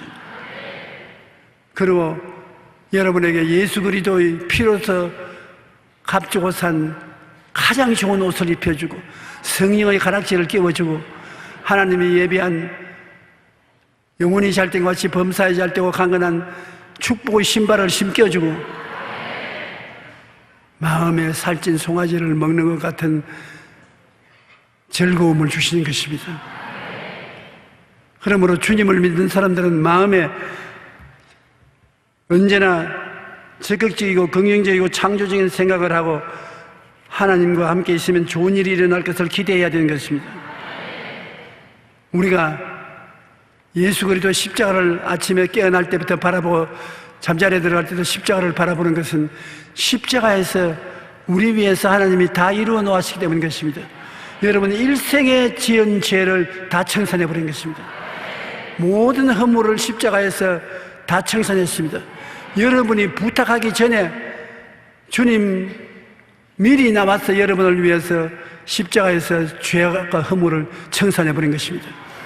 그리고 그 십자가에 주님께서 우리의 모든 질병과 고통을 다 청산하시고 그 십자가에서 모든 저주와 가난을 청산하고 아브라함의 복과 형통을 주시고 그 십자가에서 사망과 음부를 철폐하시고 부활 영생 천국을 다 허락해 주신 것입니다. 그러므로 여러분께서 십자가를 바라보고 마음속에 감동을 느끼고 그것을 입으로 시인해야 되는 것입니다. 하나님의 은혜는 입으로 말을 해야 이루어지는 것입니다. 하나님이 천지와 만물을 지으실 때 말씀을 하셨습니다. 빛이 있으라, 궁창이 생겨나라. 말이 있을 때 성령이 그것으로 기적을 베푸는 것입니다. 그러므로 여러분 꼭 말씀을 해야 되는 것입니다. 속으로 생각하지 말고 입으로 말을 해야 되는 것입니다. 십자가를 바라보고 주님이 내 죄를 허물을 다 청산하셨다. 주님께서 나의 병을 다 고치셨다. 나의 모든 저주와 가난을 청산하셨다. 주님께서 나의 죽음 대신 죽으시고 내게 천당을 주셨다. 하나님 감사합니다. 마음속에 그 은혜가 넘쳐나는 것입니다. 바라보는 보고 말하는 것 얼마나 좋은지 봅니다. 매일같이 좋은 일이 일어날 것을 생각하고 바라보십시오. 그리고 믿으십시오. 그리고 입술로 말을 하십시오. 내게 좋은 일이 일어난다. 사망의 엄침한 골짜기로 지날지라도 해를 두려워하지 아니하는 것은 주께서 같이 계시기 때문이다. 주님께서 원수의 목전에서 내게 상을 베푸시고 기름으로 머리에 발라 잔이 넘치게 하신다. 좋은 일이 일어난다. 우리 예수 믿는 사람은 그 사람만 살아있는 것이 아니라 속 사람이 살아있기 때문에 속 사람을 통해서 좋은 일이 일어난 것을 바라보고 말하고 믿고 감사드리고 하면 그러한 분위기가 이루어지고 그 분위기 속에서 끊임없이 좋은 역사가 일어나게 되는 것입니다. 우리 하나님은 여러분과 나를 심판하기 위해서 계시지 않습니다. 예수 그리스도를 믿어 죄사함을 받고 구원받기를 원하시는 것입니다. 그러므로 항상 성령을 통해서 여러분에게 긍정적이고 적극적이고 창조적인 생각을 하도록 도와주시고 계신 것입니다. 오늘은 무슨 생각을 합니까? 좋은 일이 일어날 것을 생각하십니까? 좋은 일이 일어난 것을 마음에 그려봅니까? 믿습니까? 한번 말씀하십시오. 나는 좋은 일이 일어날 것을 기대합니다. 내 미련대로 될지어다. 이런 주님을 모시고 사니까 우리가 얼마나 좋습니까? 우리 아버지 하나님의 종교적인 소원이 사랑하는 자여 내 영혼이 잘됨같이 내가 범사에 잘되며 강건하기를 내가 간구한다. 이 말씀을 받아들여서 믿고 시인하면 하나님이 그것을 이루게 되는 것입니다. 그런데 오늘 이 이야기에서 보면 마다들이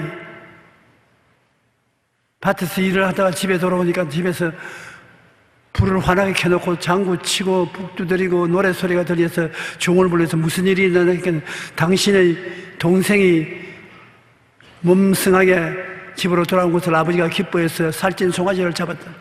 뭐 어찌고 어째야? 그 괴물 같은 놈이 들어왔는데 아버지가 그를 받아들였단 말이야. 나는 그런 집에 안 들어가. 그냥 종이 놀래가지고서 아버지에게 가서 맏아들이 들어와서 저렇게 화를 내고 밖에 있다고. 그 아버지가 나가니까 아버지 도대체 아버지 재산을 가지고 기생들하고 다 해먹어버리고 거지가 돼서 이제 살기 위해서 돌아오는 놈을 환영을 하고 살찐 총알을 잡아요. 아버지가 본 정신입니까? 다른 정신입니까? 나는 아버지를 섬겨서 방탕도 아니하고 열심히 일을 하고 농사를 지어왔는데 아버지가 나와 친구를 위해서 염소 새끼 한 마리도 안 잡아주더니 창녀들하고 재산을 다 날린 이놈이 들어오는데 왜 살찐 송아지를 잡았습니까? 아버지가 얘야 너에게도 내가 재산 상속을 해주었지 않느냐? 내가 있는 것도 내가 세상 뜰 때는 너에게 다 주고 떠날 것이 아니냐? 너는 나를 잘 따르고 순종하고 착한 삶을 살았기 때문에 내 남은데 내가 가진 것 내가 너에게 다 주고 갈 테이다. 그러나 너희 동생은 완전히 거지가 되어서 그래도 회개하고 돌아오는 것이 이쁘지 않냐? 내가 죽은 자를 얻었고 이런 자를 찾으시니 기뻐하는 것이 마땅하지 않느냐? 화내지 마라. 난 못해요. 저런 나쁜 놈의 죄인을 어떻게 받아들입니까? 저는 쫓겨나야 마땅한 것입니다. 아버지는 그러지 마라. 용서해주고 사랑해줘야지. 죄 없는 사람이 어디 있느냐? 나는 안 들어갑니다. 아버지 혼자 들어가십시오. 율법주의자들은 이웃을 바라볼 때 정지하고 심판하지 절대로 용서와 사랑을 갖지 않습니다. 율법 앞에 의롭다을 입을 육체가 없는데 하나님이 우리를 보면 정지하고 심판하려면 살아남을 자가 없습니다.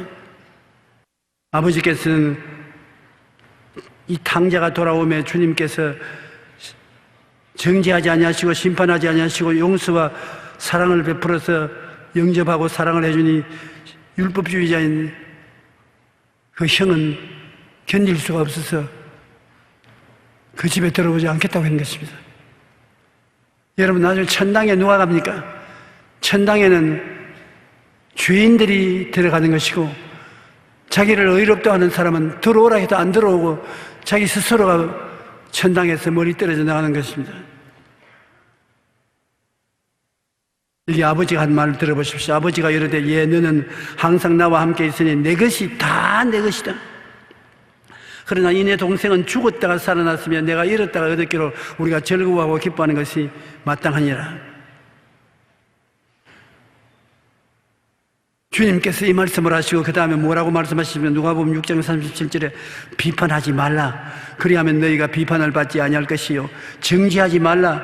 그리하면 너희가 정죄를 받지 아니할 것이요 용서하라. 그리하면 너희가 용서를 받을 것이라. 어찌하여 형제의 눈 속에 있는 티는 보고 내 눈 속에 있는 들보는 깨닫지 못하느냐. 우리가 이 세상에 살면서 마음 문을 열어 제끼고 환영하는 마음을 가지고서 살면서 비판하지 말아야 되는 것입니다. 내가 남의 잘못을 비판하면 반드시 그 사람도 나를 비판하는 것입니다. 내가 정죄하면 그 사람도 돌이켜 나를 정죄하고, 내가 이웃을 빠가벗기면 이웃이 나를 빠가벗기는 것입니다. 주님께서 우리에게 원하는 것은 우리가 이웃을 정죄하고 심판하지 말고 내 눈 속에 있는 티를 대들보를 뽑고 이웃 형제가 눈에 있는 티를 뽑으려고 애쓰지 말라는 것입니다. 한번 따라 말씀하시죠. 나는 정죄하지 아니하고 사랑할 것입니다. 잘 생각하셨습니다. 그렇게 하십시오. 우리는 사랑과 은혜로 이웃을 대하는 생활을, 삶을 살아야 되는 것입니다. 하나님은 여러분을 대할 때 어떻게 하는지 단단히 들어보세요. 시편 103편 8절로 13절인데 야훼는 긍휼이 많으시고 은혜로우시며 노하기를 더디하시고 인자하심이 풍부하시도다. 자주 경책하지 아니하시며 노를 영원히 품지 아니하시리로다. 우리의 죄를 따라 우리를 처벌하지는 아니하시며 우리의 죄악을 따라 우리에게 그대로 갚지는 아니하셨으니 이는 하늘이 땅에서 높음같이 그를 경외하는 자에게 그 인자하심이 크심이로다. 동이 새에서 먼 것 같이 우리의 죄가를 우리에게 멀리 옮기셨으니 아버지가 자식을 긍휼히 여김같이 야훼께서는 자기를 경외하는 자를 긍휼히 여기신다. 이런 하나님이신 것입니다. 이 하나님이 여러분 자비와 사랑을 베푸시지 여러분을 정죄하고 심판하지는 결코 아니하시는 것입니다. 예수님은 여러분을 바라보실 때 어떻게 보십니까? 우리 마태복음 20장 28절 다 같이 한번 읽어보십시다. 인자가 온 것은 섬김을 받으려 함이 아니라 도리어 섬기려 하고 자기 목숨을 많은 사람의 대속물로 주려 함이라. 여러분을 섬기러 와 계신 것입니다. 여러분을 위해서 목숨을 대속 제물로 주신 예수님이 아니십니까? 요한복음 1장 17절 다 같이 읽으십시다. 율법은 모세로 말미암아 주어진 것이요 은혜와 진리는 예수 그리스도로 말미암아 온 것이라. 예수님은 율법을 주신 것이 아니라 은혜와 사랑을 베푸시는 것입니다. 에베소 2장 8절로 9절 같이 읽어요. 너희는 그 은혜에 의하여 믿음으로 말미암아 구원을 받았으니 이것은 너희에게 난 것이 아니요 하나님의 선물이라.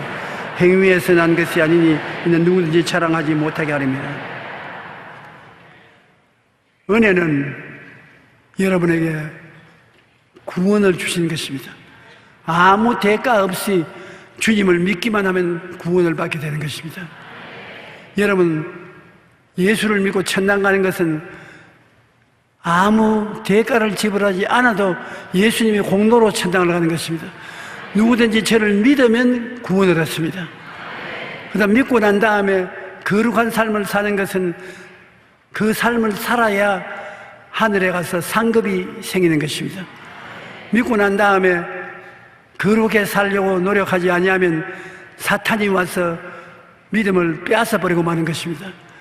믿음으로 무조건 하고 천당은 가되 여러분께서 거룩하게 살려고 노력하고 애쓰는 삶은 끝까지 계속해야만 되는 것입니다. 그러면 여러분이 언제 죽더라도 예수님의 공로로 천당은 가놓은 것이니까 마귀에게 끌려서 지옥으로 떨어지지 아니하는 것입니다. 우리는 주님의 은혜로 구원받는다는 것을 잊지 말아야 되는 것입니다. 영국의 기독교 작가인 C.S. 루이스는 세상의 수많은 종교들 중 기독교만 우월하다고 주장하는 이유가 어디냐고 물으니까 1초도 망설임 없이 그것은 은혜 때문이라고 말한 것입니다. 하나님의 한없는 사랑, 그 은혜가 우리에게 구원을 가져주는 것입니다. 여러분은 죄를 짓고 불의하고 추악하고 버림을 받아야 마땅함에도 불구하고 죄 지은 그대로, 못난 그대로, 빈손은 그대로 주 이름을 부르는 자는 구원을 얻는 것입니다. 그러므로 구원을 받고 난 다음에 여러분이 주님을 섬기려고 노력하고 애쓰면서 살면 살수록 하나님이 여러분에게 상급을 더 허락해 주실 것입니다. 주님께서 오늘 왜 이 이야기를 했냐면 예수님은 죄인들하고 식사를 하고 계셨습니다. 바리새교인, 사두교인, 교법사들이 예수님의 제자들에게 와서 당신 선생이 하나님의 아들이라면서 저 죄인들하고 같이 식사를 하니 어찌된 일이냐? 당신 그러한 분이 당신 선생이라고 하시냐? 선생님은 죄인들과 멀리하고 거룩하고 영광스러운 삶을 살아야지 저 꼬락서니가 뭐냐? 그 말을 들은 예수님이 이 탕자의 비유를 말씀한 것입니다. 주님께서는 내가 이 세상에 온 것은 의인을 찾아 구원하려는 것이 아니라 죄인을 불러 회개시키고 구원하러 왔다고 말하는 것입니다. 그러므로 내가 있을 곳은 의인 가운데 있을 것이 아니라 죄인들 가운데 있는 것이 마땅한 것이라고 말했던 것입니다. 여러분, 요사이 에볼라 바이러스가 아프리카에 와서 많은 사람이 죽었지 않습니까? 에볼라 바이러스는 약이 없어요. 그런데 미국인 선교사 의사가 에볼라 바이러스에 걸려서 죽어갈 때 미국으로 이송해 올 때 미국 신문들은 에볼라 바이러스에 걸린 사람 미국에 데려오지 말라고 떠들어 제끼고 야단법석을 했습니다만 미국 사람이니까 못 오라 할 수는 없어. 돌아갈 때 병원에 의사가 자진해서 이 사람을 돌봐주었습니다. 그래서 나았어요.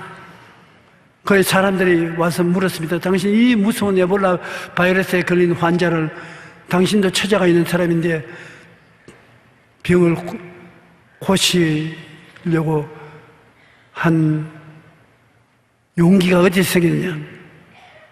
나는 그 사람 말을 듣고 감동한 것은 나는 의사입니다. 의사는 병을 고치는 것이 의사지 병을 보고 도망치는 것은 의사가 아닙니다. 나는 이 사람이 에볼라 바이러스에 걸려온 것이 어마어마한 무서운 병인 줄 압니다만 의사는 병을 고치는 것이 의사이기 때문에 나는 지금이라도 또 이 병에 걸린 사람이 오면 그 사람 고치기 위해서 치료를 할 것입니다. 의사가 환자 보고 도망치면 의사가 아니지요. 예수님께서 하신 말씀이 바로 그 말이겠습니다. 나는 구원하는 사람이다. 구원은 사람이 물에 빠진 사람 곁에 있어야 구원을 하지 물에 빠진 사람 보고 도망치면 구원을 할 수 없는 것은 나는 구원자이기 때문에 죄인 가운데 내가 있어야 되므로 언제나 죄인을 구원하기 위해서 같이 지난다고 말하는 것입니다.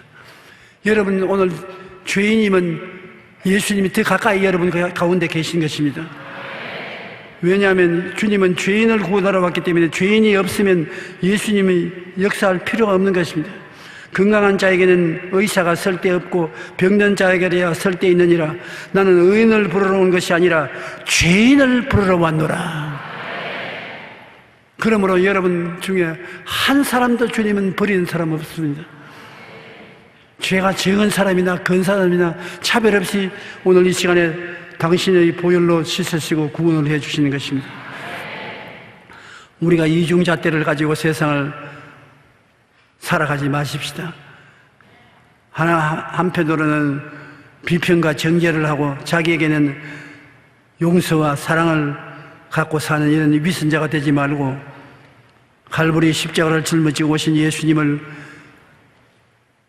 구주로 모셔드리고 용서를 받고 사랑을 받고 주님을 섬기며 사는 우리들이 되도록 믿음을 가지게 되시기를 주의 이름으로 축원합니다. 하나님의 은혜를 헛되이 받지 말라, 이 제목으로 은혜를 나누고자 합니다. 하나님은 전지전능하시며 무소부지하셔서 오늘 또 이 자리에 우리와 친히 같이 와 계십니다. 하나님은 이로우시며 거룩하시고 사랑과 자비가 한이 없었으고 무슨 일이든지 하나님이 하시는 일은 형통치 못한 일이 하나도 없습니다. 이 하나님을 우리는 예수 그리스도를 통해서 믿고 이 하나님이 우리의 영의 아버지가 되어 있습니다. 바울 선생께서는 우리들에게 이와 같이 좋으신 하나님께서 우리의 기도를 들으시고 우리에게 구원의 손길을 베풀기를 지금 간절히 바라고 계시는데 우리들이 잘못하여 하나님의 은혜를 헛되이 받을까 염려하셔서 오늘 읽은 이 성경 말씀을 통해서 경고하고 계신 것입니다. 하나님의 놀라운 은혜를 헛되이 받지 않기 위해서 우리 각자가 어떻게 해야 될 것입니까? 오늘 이 사실을 함께 알아보고자 합니다. 첫째로 우리가 하나님께서 우리의 존재와 삶의 원천이 되신다는 것을 마음속에 깊이 아로삭이고 깨달아야만 되는 것입니다. 성경에는 하나님을 야훼 이레라고 하셨습니다. 하나님은 우리를 위해서 예비하시는 하나님인 것입니다. 성경 전체를 살펴볼지라도 하나님께서는 우리를 위해서 먼저 물질적인 세계를 완전히 예비해 놓으셨습니다. 아담과 하와를 지으시기 전에 하나님께서는 어둠 대신에 빛을 예비해 놓으셨으며 그리고 궁창을 예비하시고 주님께서 바다 물과 함께 육지를 예비하시고 사람들이 먹고 살 수 있는 모든 과일이 나게 하시고 열매면 풀이 나게 하셨습니다. 하나님은 하늘의 해를 예비하시고 달과 별들을 예비하셨으며 공중의 새들을 예비하셨고 물속의 어족들을 예비하셨습니다. 땅 위에 기는 각종 곤충과 짐승들을 예비해 놓으시고 하나님께서 부족함이 없이 준비하신 연후에 하나님의 형상과 모양을 따라 아담과 하와를 지으셨습니다. 아담과 하와가 지음을 받고 하늘을 쳐다봐도 모자람이 없으며 땅을 살펴보아도 모자람이 없으며 물속을 들여다보아도 모자람이 없는 완전 무결한 예비된 세계 속에 태어난 것을 알게 된 것입니다. 하나님은 또한 아담과 하와를 위해서 동방의 에덴을 창설하시고 보기에도 아름답고 먹기에도 좋은 실과 나무를 예비하시고 그곳에서 그 동산을 지키며 가꾸며 하나님을 섬기며 살도록 예비해 놓으신 것입니다. 이러므로 야훼 이레 하나님은 예비하신 하나님인 것입니다. 하나님께서 이 물질 세계에 하나는 예비하지 아니하는 것은 하나도 없었습니다. 또한 아담과 하와가 타락해서 범죄하여 하나님을 반역하고 이 세상에 죄악의 처참함을 가져왔을 때 하나님께서는 이 문제를 해결하기 위해서 홀로 소매를 거두시고 일하셨습니다. 아브라함을 택하시고 그를 통하여 선민 이스라엘을 세우시고 그 가운데 유다 지파를 택하시고 그를 통하여 독생성자 예수 그리스도가 탄생하게 하시고 그리스도께서 우리의 모든 죄와 불의, 추악과 저주, 절망과 죽음을 대신 짊어지고 십자가에 올라가셔 몸짓고 피를 흘려 이 모든 것을 다 청산하게 만드시고 그리고 하나님께서 모든 사람에게 와서 예수를 믿고 구원을 받으라고 말씀합니다. 예수를 통해서 하나님께서는 영의 신령한 천국을 예비하시고 구원의 길을 추호도 모자람이 없이 완전히 예비해 놓으신 것입니다. 이러므로 영적인 세계에 하나님께서 예비해 놓지 않은 것은 하나도 없습니다. 모든 것을 하나님께서 다 예비해 놓으신 것입니다. 그러므로 여러분 오늘 이 시간 앉아 계신 여러분 각자를 위해서도 우리 하나님께서는 이미 모든 것을 알고 계시는 거로 여러분의 살 길을 예정하시고 그것을 모두 다 예비해 놓으셨습니다. 고린도전서 2장 9절에 보면 하나님께서 자기를 사랑하는 자를 위해서 예비해 놓은 모든 것은 눈으로 보지 못하고 귀로 듣지 못하고 마음으로도 생각지 못했다 함과 같음이라고 말한 것입니다. 하나님은 우리 인지를 초월해서 여러분을 위해서 하나도 남김없이 소상하게 예비해 놓았다는 것을 우리는 알아야만 하는 것입니다. 우리의 필요한 물질적인 세계도 하나님이 다 예비해 놓으셨으며 우리의 필요한 영적인 세계도 하나님께서는 하나도 모자람이 없이 모두 다 예비해 놓으셨습니다. 하나님께서는 여러분의 머리 위에 있는 머리카락 수조차 하나도 남김없이 다 계산해서 알고 계시는 하나님이신 것입니다. 그러므로 오늘날 우리 예수 믿는 사람들이 인생의 문제에 부딪히면 우리는 하나님과 우리와의 관계 속에서 그 문제를 해결해야 됩니다. 일반적인 사람은 인생의 문제의 해답을 인간의 힘으로 환경과 인간관계에서 해결하려고 합니다. 아담과 하와가 하나님과 관계 속에서 인생을 살려고 하지 아니하고 하나님께 등을 돌리고 하나님의 예비한 세계를 발길로 차버리고 뛰어나와서 자기의 인간의 수단과 방법과 지혜와 능력으로 문제를 해결하며 살려고 했지만은 인간의 능력은 한계가 있어 문제를 해결하지 못하고 처절한 절망에 빠지고 말았습니다. 오늘날도 예수 믿지 않은 사람은 아담과 하와와 같이 문제가 발생하면 그 문제를 인간의 지혜와 지식과 수단과 방법과 노력으로 해결하려고 하는 것입니다. 그러나 우리 예수 믿는 사람은 하나님께서 우리를 위해서 모든 것을 예비하신 하나님이기 때문에 우리의 문제는 하나님과 우리 사이의 관계에서 해결되어야만 하는 것입니다. 이러므로 우리의 문제는 수평적으로 해결할 것이 아니라 수직적인 면에서 해결해야 되는 것입니다. 하나님과 나의 사이에 문제가 해결되면 전능하신 능력으로 하나님은 예비하신 세계로 여러분을 이끌어 주시는 것입니다. 이렇기 때문에 예수 믿는 사람이 문제에 걸리면 교회에 와서 회개해야 될 것이요, 새벽에 와서 부르짖어야 될 것이요, 기도문에 가서 금식하며 주님께 외쳐서 하나님과 우리 사이에 막힌 담을 흘러버리면 하나님의 전능한 손길이 움직여서 우리를 예비하신 세계로 이끌어 주시는 것입니다. 역대하 20장 3절로 4절에 보면 유다의 위대한 왕 여호사밧에 대한 이야기가 있습니다. 여호사밧 왕이 그 강성기에 갑자기 모압과 암몬과 마흔 자손들이 연합해서 대군대를 결성하여 홍수와 같이 유다에 휘몰아쳐 왔습니다. 정신 차릴 여가 없습니다. 유다 왕 여호사밧이 인간적으로 말하면 육군 참모 총장을 불러서 빨리 전투태세를 취하고 전 국민에게 전쟁 준비를 하라고 호통을 쳐야 될 것인데 여호사밧은 일을 행하시는 야훼, 그 일을 지어 성취하는 야훼인 것을 알았었으며 모든 문제의 해답은 야훼께서 예비한 것을 알았기 때문에 그 급하고 위험한 그 순간에 그는 하나님의 성전을 찾아갔습니다. 그리고 온 유다 백성으로 하여금 예루살렘 백성과 함께 하나님 성전을 찾아와서 모두 다 금식하며 하나님께 부르짖어 기도하라고 말했었습니다. 그리고 그런 하나님께 부르짖으시기를 하나님이여 이 민족을 구출하여 주시옵소서.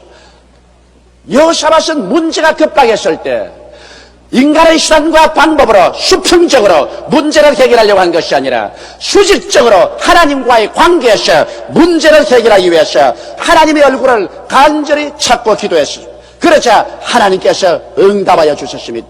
여호사밧아, 이 전쟁은 너가 싸울 것이 없다. 전쟁은 야훼의 것이라. 내가 너희를 위하여 싸울 것이니 너희는 항우를 벌리고 전쟁터에 나가서 야훼께서 어떻게 너희를 구원하는 것을 보라고 말씀하신 것입니다. 그래서 하나님이 친히 예비하신 대로 싸워주심으로 위대한 승리를 거둘 수 있었던 것입니다. 이렇기 때문에 예수 믿는 사람이 얼마나 강하고 담대하게 살아갈 수 있습니까? 눈에는 아무 증거 안 보이고 귀에는 아무 소리 안 들리고 손에는 잡히는 것 없다 할지라도 이 모든 것을 다 알고 계신 하나님께서 내 아버지가 되시고 나의 근원이 되시고 나의 삶의 원천이 되시고 이 하나님께서 나를 위해서 예비해 놓으셨으니 이 하나님을 간절히 찾고 이 하나님을 붙잡고 이 하나님과 나와 사이에 올바른 관계가 정립되면 문제는 그대로 해결돼 버리고 마는 것입니다. 둘째로 우리가 하나님의 은혜를 헛되이 받지 않기 위해서는 순종의 삶을 살아야만 하는 것입니다. 아담의 불순종은 그 이후에 처참한 비극을 가져왔던 것입니다.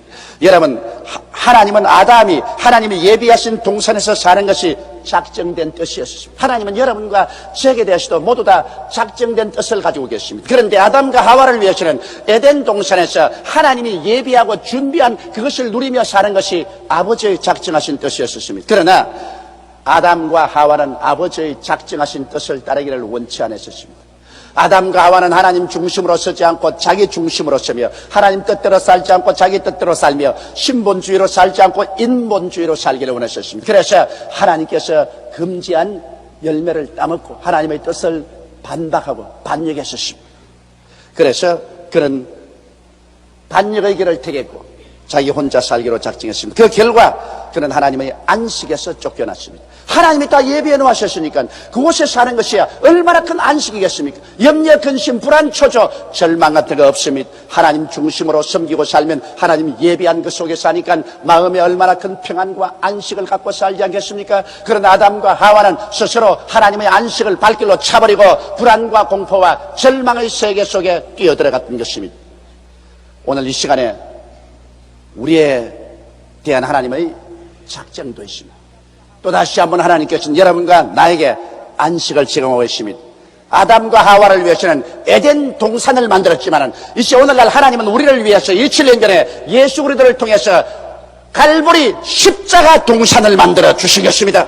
아담과 하와는 에덴 동산에서 살겠지만 이제 여러분과 나는 갈보리 십자가 동산에서 살도록 하나님께서 예비하여 주셨습니다.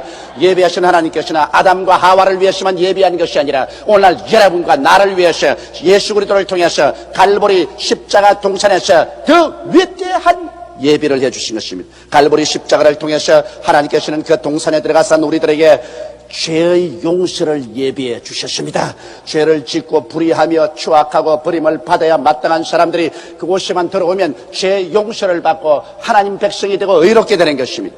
하나님께서는 갈보리 십자가 동산에서는 성령 충만을 예비해 놓으셨습니다. 예수를 통해서 하나님의 신이 우리에게 충만히 임하여서 우리가 하나님 안에, 하나님이 우리 안에 들어와서 하나님과 우리가 일체된 삶을 살 수 있는 그 영광스럽고 아름다운 길을 예비해 놓으셨습니다. 하나님께서는 갈보리 십자가 동산에서 여러분과 내 마음과 몸이 치료받을 수 있는 치료의 세계를 예비해 놓으셨습니다. 주께서 우리 연약한 것을 친히 담당하시고 병을 짊어지고 가셨으며 예수님께서 채찍에 맞으심으로 우리가 나음을 입었기 때문에 갈보리 동산은 치료와 건강의 세계를 주님께서 예비해 놓은 것입니다. 우리 주님께서는 갈보리 십자가 동산에서는 이제 가시와 은거키를 제어버렸습니다. 아담과 하와가 하나님을 반역하고 에덴에서 쫓겨나오니 땅이 저주를 받아 가시와 은거키를 냈는데 갈보리 십자가 동산에서는 마지막 아담 예수 그리스도께서 머리에 가시채를 쓰시고 쇠가시에 찔려서 몸짓고 피를 흘려 죽으심으로 그 보혈로 말미암아 가시의 힘을 다 멸하여 버리고 아브라함의 축복으로 충만히 채워놓은 갈보리 십자가 동산을 예비해 놓으신 것입니다. 갈보리 십자가 동산에는 가시가 사라지고 은극기가 사라지고 저주가 떠나버리고 하나님의 은총과 축복이 임한 동산인 것입니다. 하나님이 예비한 갈보리 십자가 동산에는 영생 부활의 소망이 넘치는 동산입니다. 그곳에서 하나님은 그리스도를 통해서 사망을 철폐하시고 무덤을 파괴하시고 음부를 정복하시고 부활과 생명으로 가득 차게 하시고 영생의 소망으로 넘치게 하신 것입니다. 이러므로 오늘 우리가 초청을 받는 것은 에덴 동산이 아니라 이제 하나님께서 그리스도를 통해서 새롭게 만든 동산 갈보리 십자가 동산으로 하나님께서는 여러분을 초청하고 있는 것입니다. 우리는 이 동산에 들어가서 오중복음과 삼박자 축복을 누리면서 살아갈 수 있는 위대한 은총의 삶을 살아갈 수가 있는 것입니다. 그러나 아담과 하와가 에덴 동산에 거하기 위해서 하나님의 명령을 순종해야 했던 것처럼 오늘날 우리 갈보리 십자가 동산에 들어와 살기 위해서도 우리는 마음의 순종의 자세를 가져야 되는 것입니다. 우리는 말할 필요 없이 갈보리 십자가 동산에 들어오기 위해서는 회개하고 예수님을 구주로 모셔야 됩니다. 예수님께서 갈보리 십자가 동산에 들어오는 길이요 진리요 생명입니다.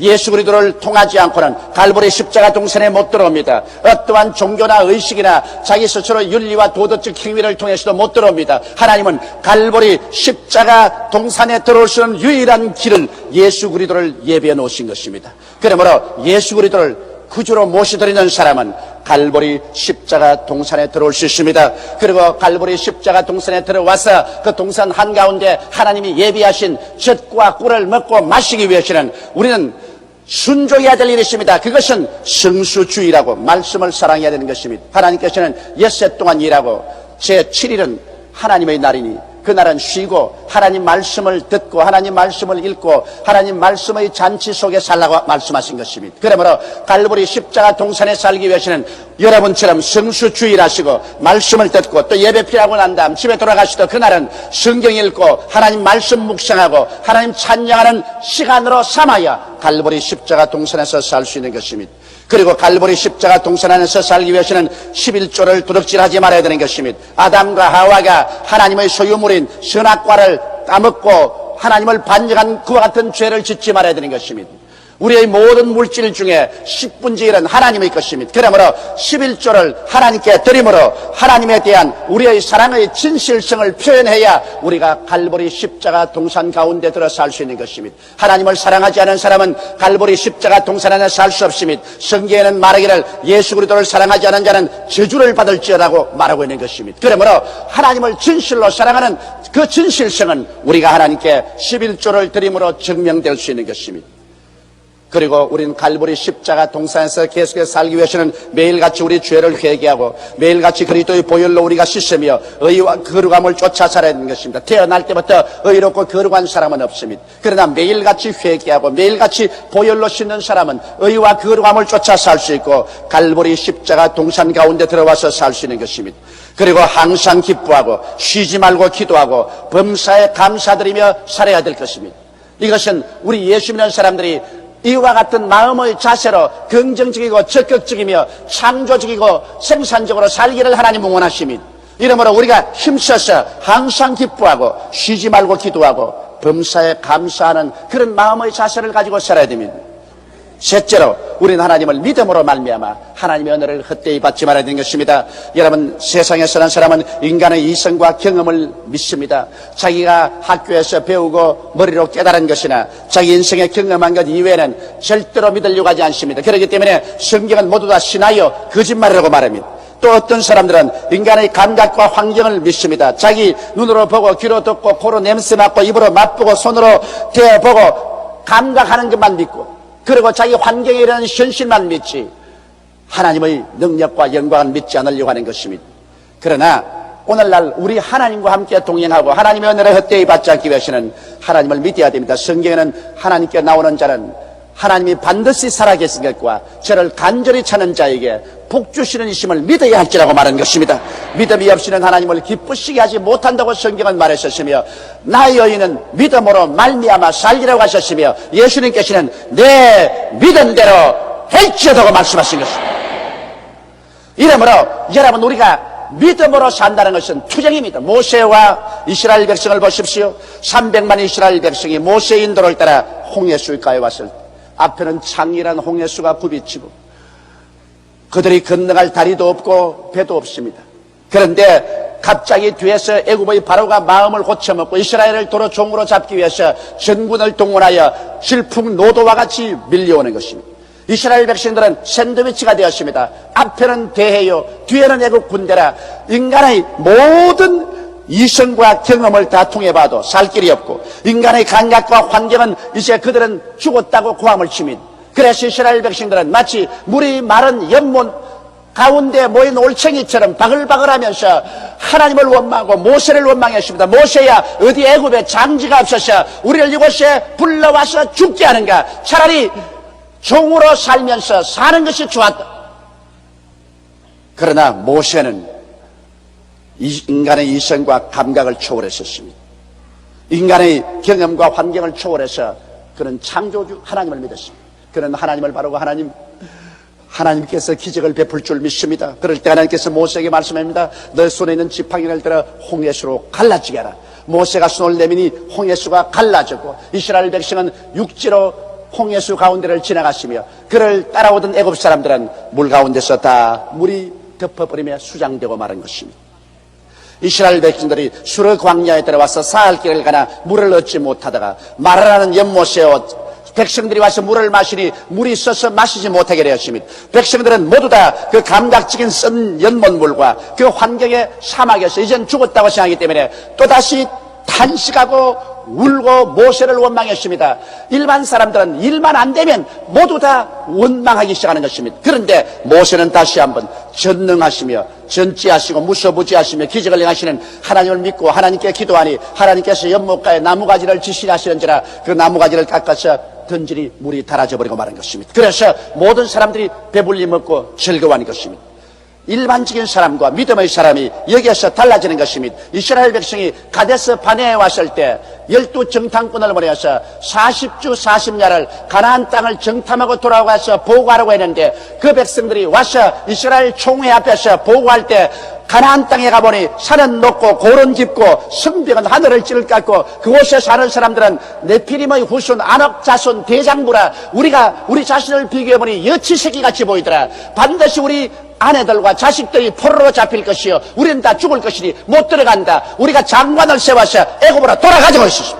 온 백성이 그 부정적인 말을 듣자 마음이 물같이 쏟아졌어요. 모르다 탄식하고 하나님과 모세를 원망했습니다. 그럴 때 여호수아와 갈렙이 일어나서 백성을 안두면서 말하기를 아니라 우리가 가보니 그 땅은 진실로 젖과 꿀이 흐르는 땅이요 그 땅의 보호자는 떠나갔고 그들은 우리의 밥이라. 우리 들어가서 그 땅을 점령하자고 말할 때 백성들이 돌을 들어 이 두 사람을 쳐 죽이려고 했었습니다. 그러나 하나님의 영광이 나타났습니다.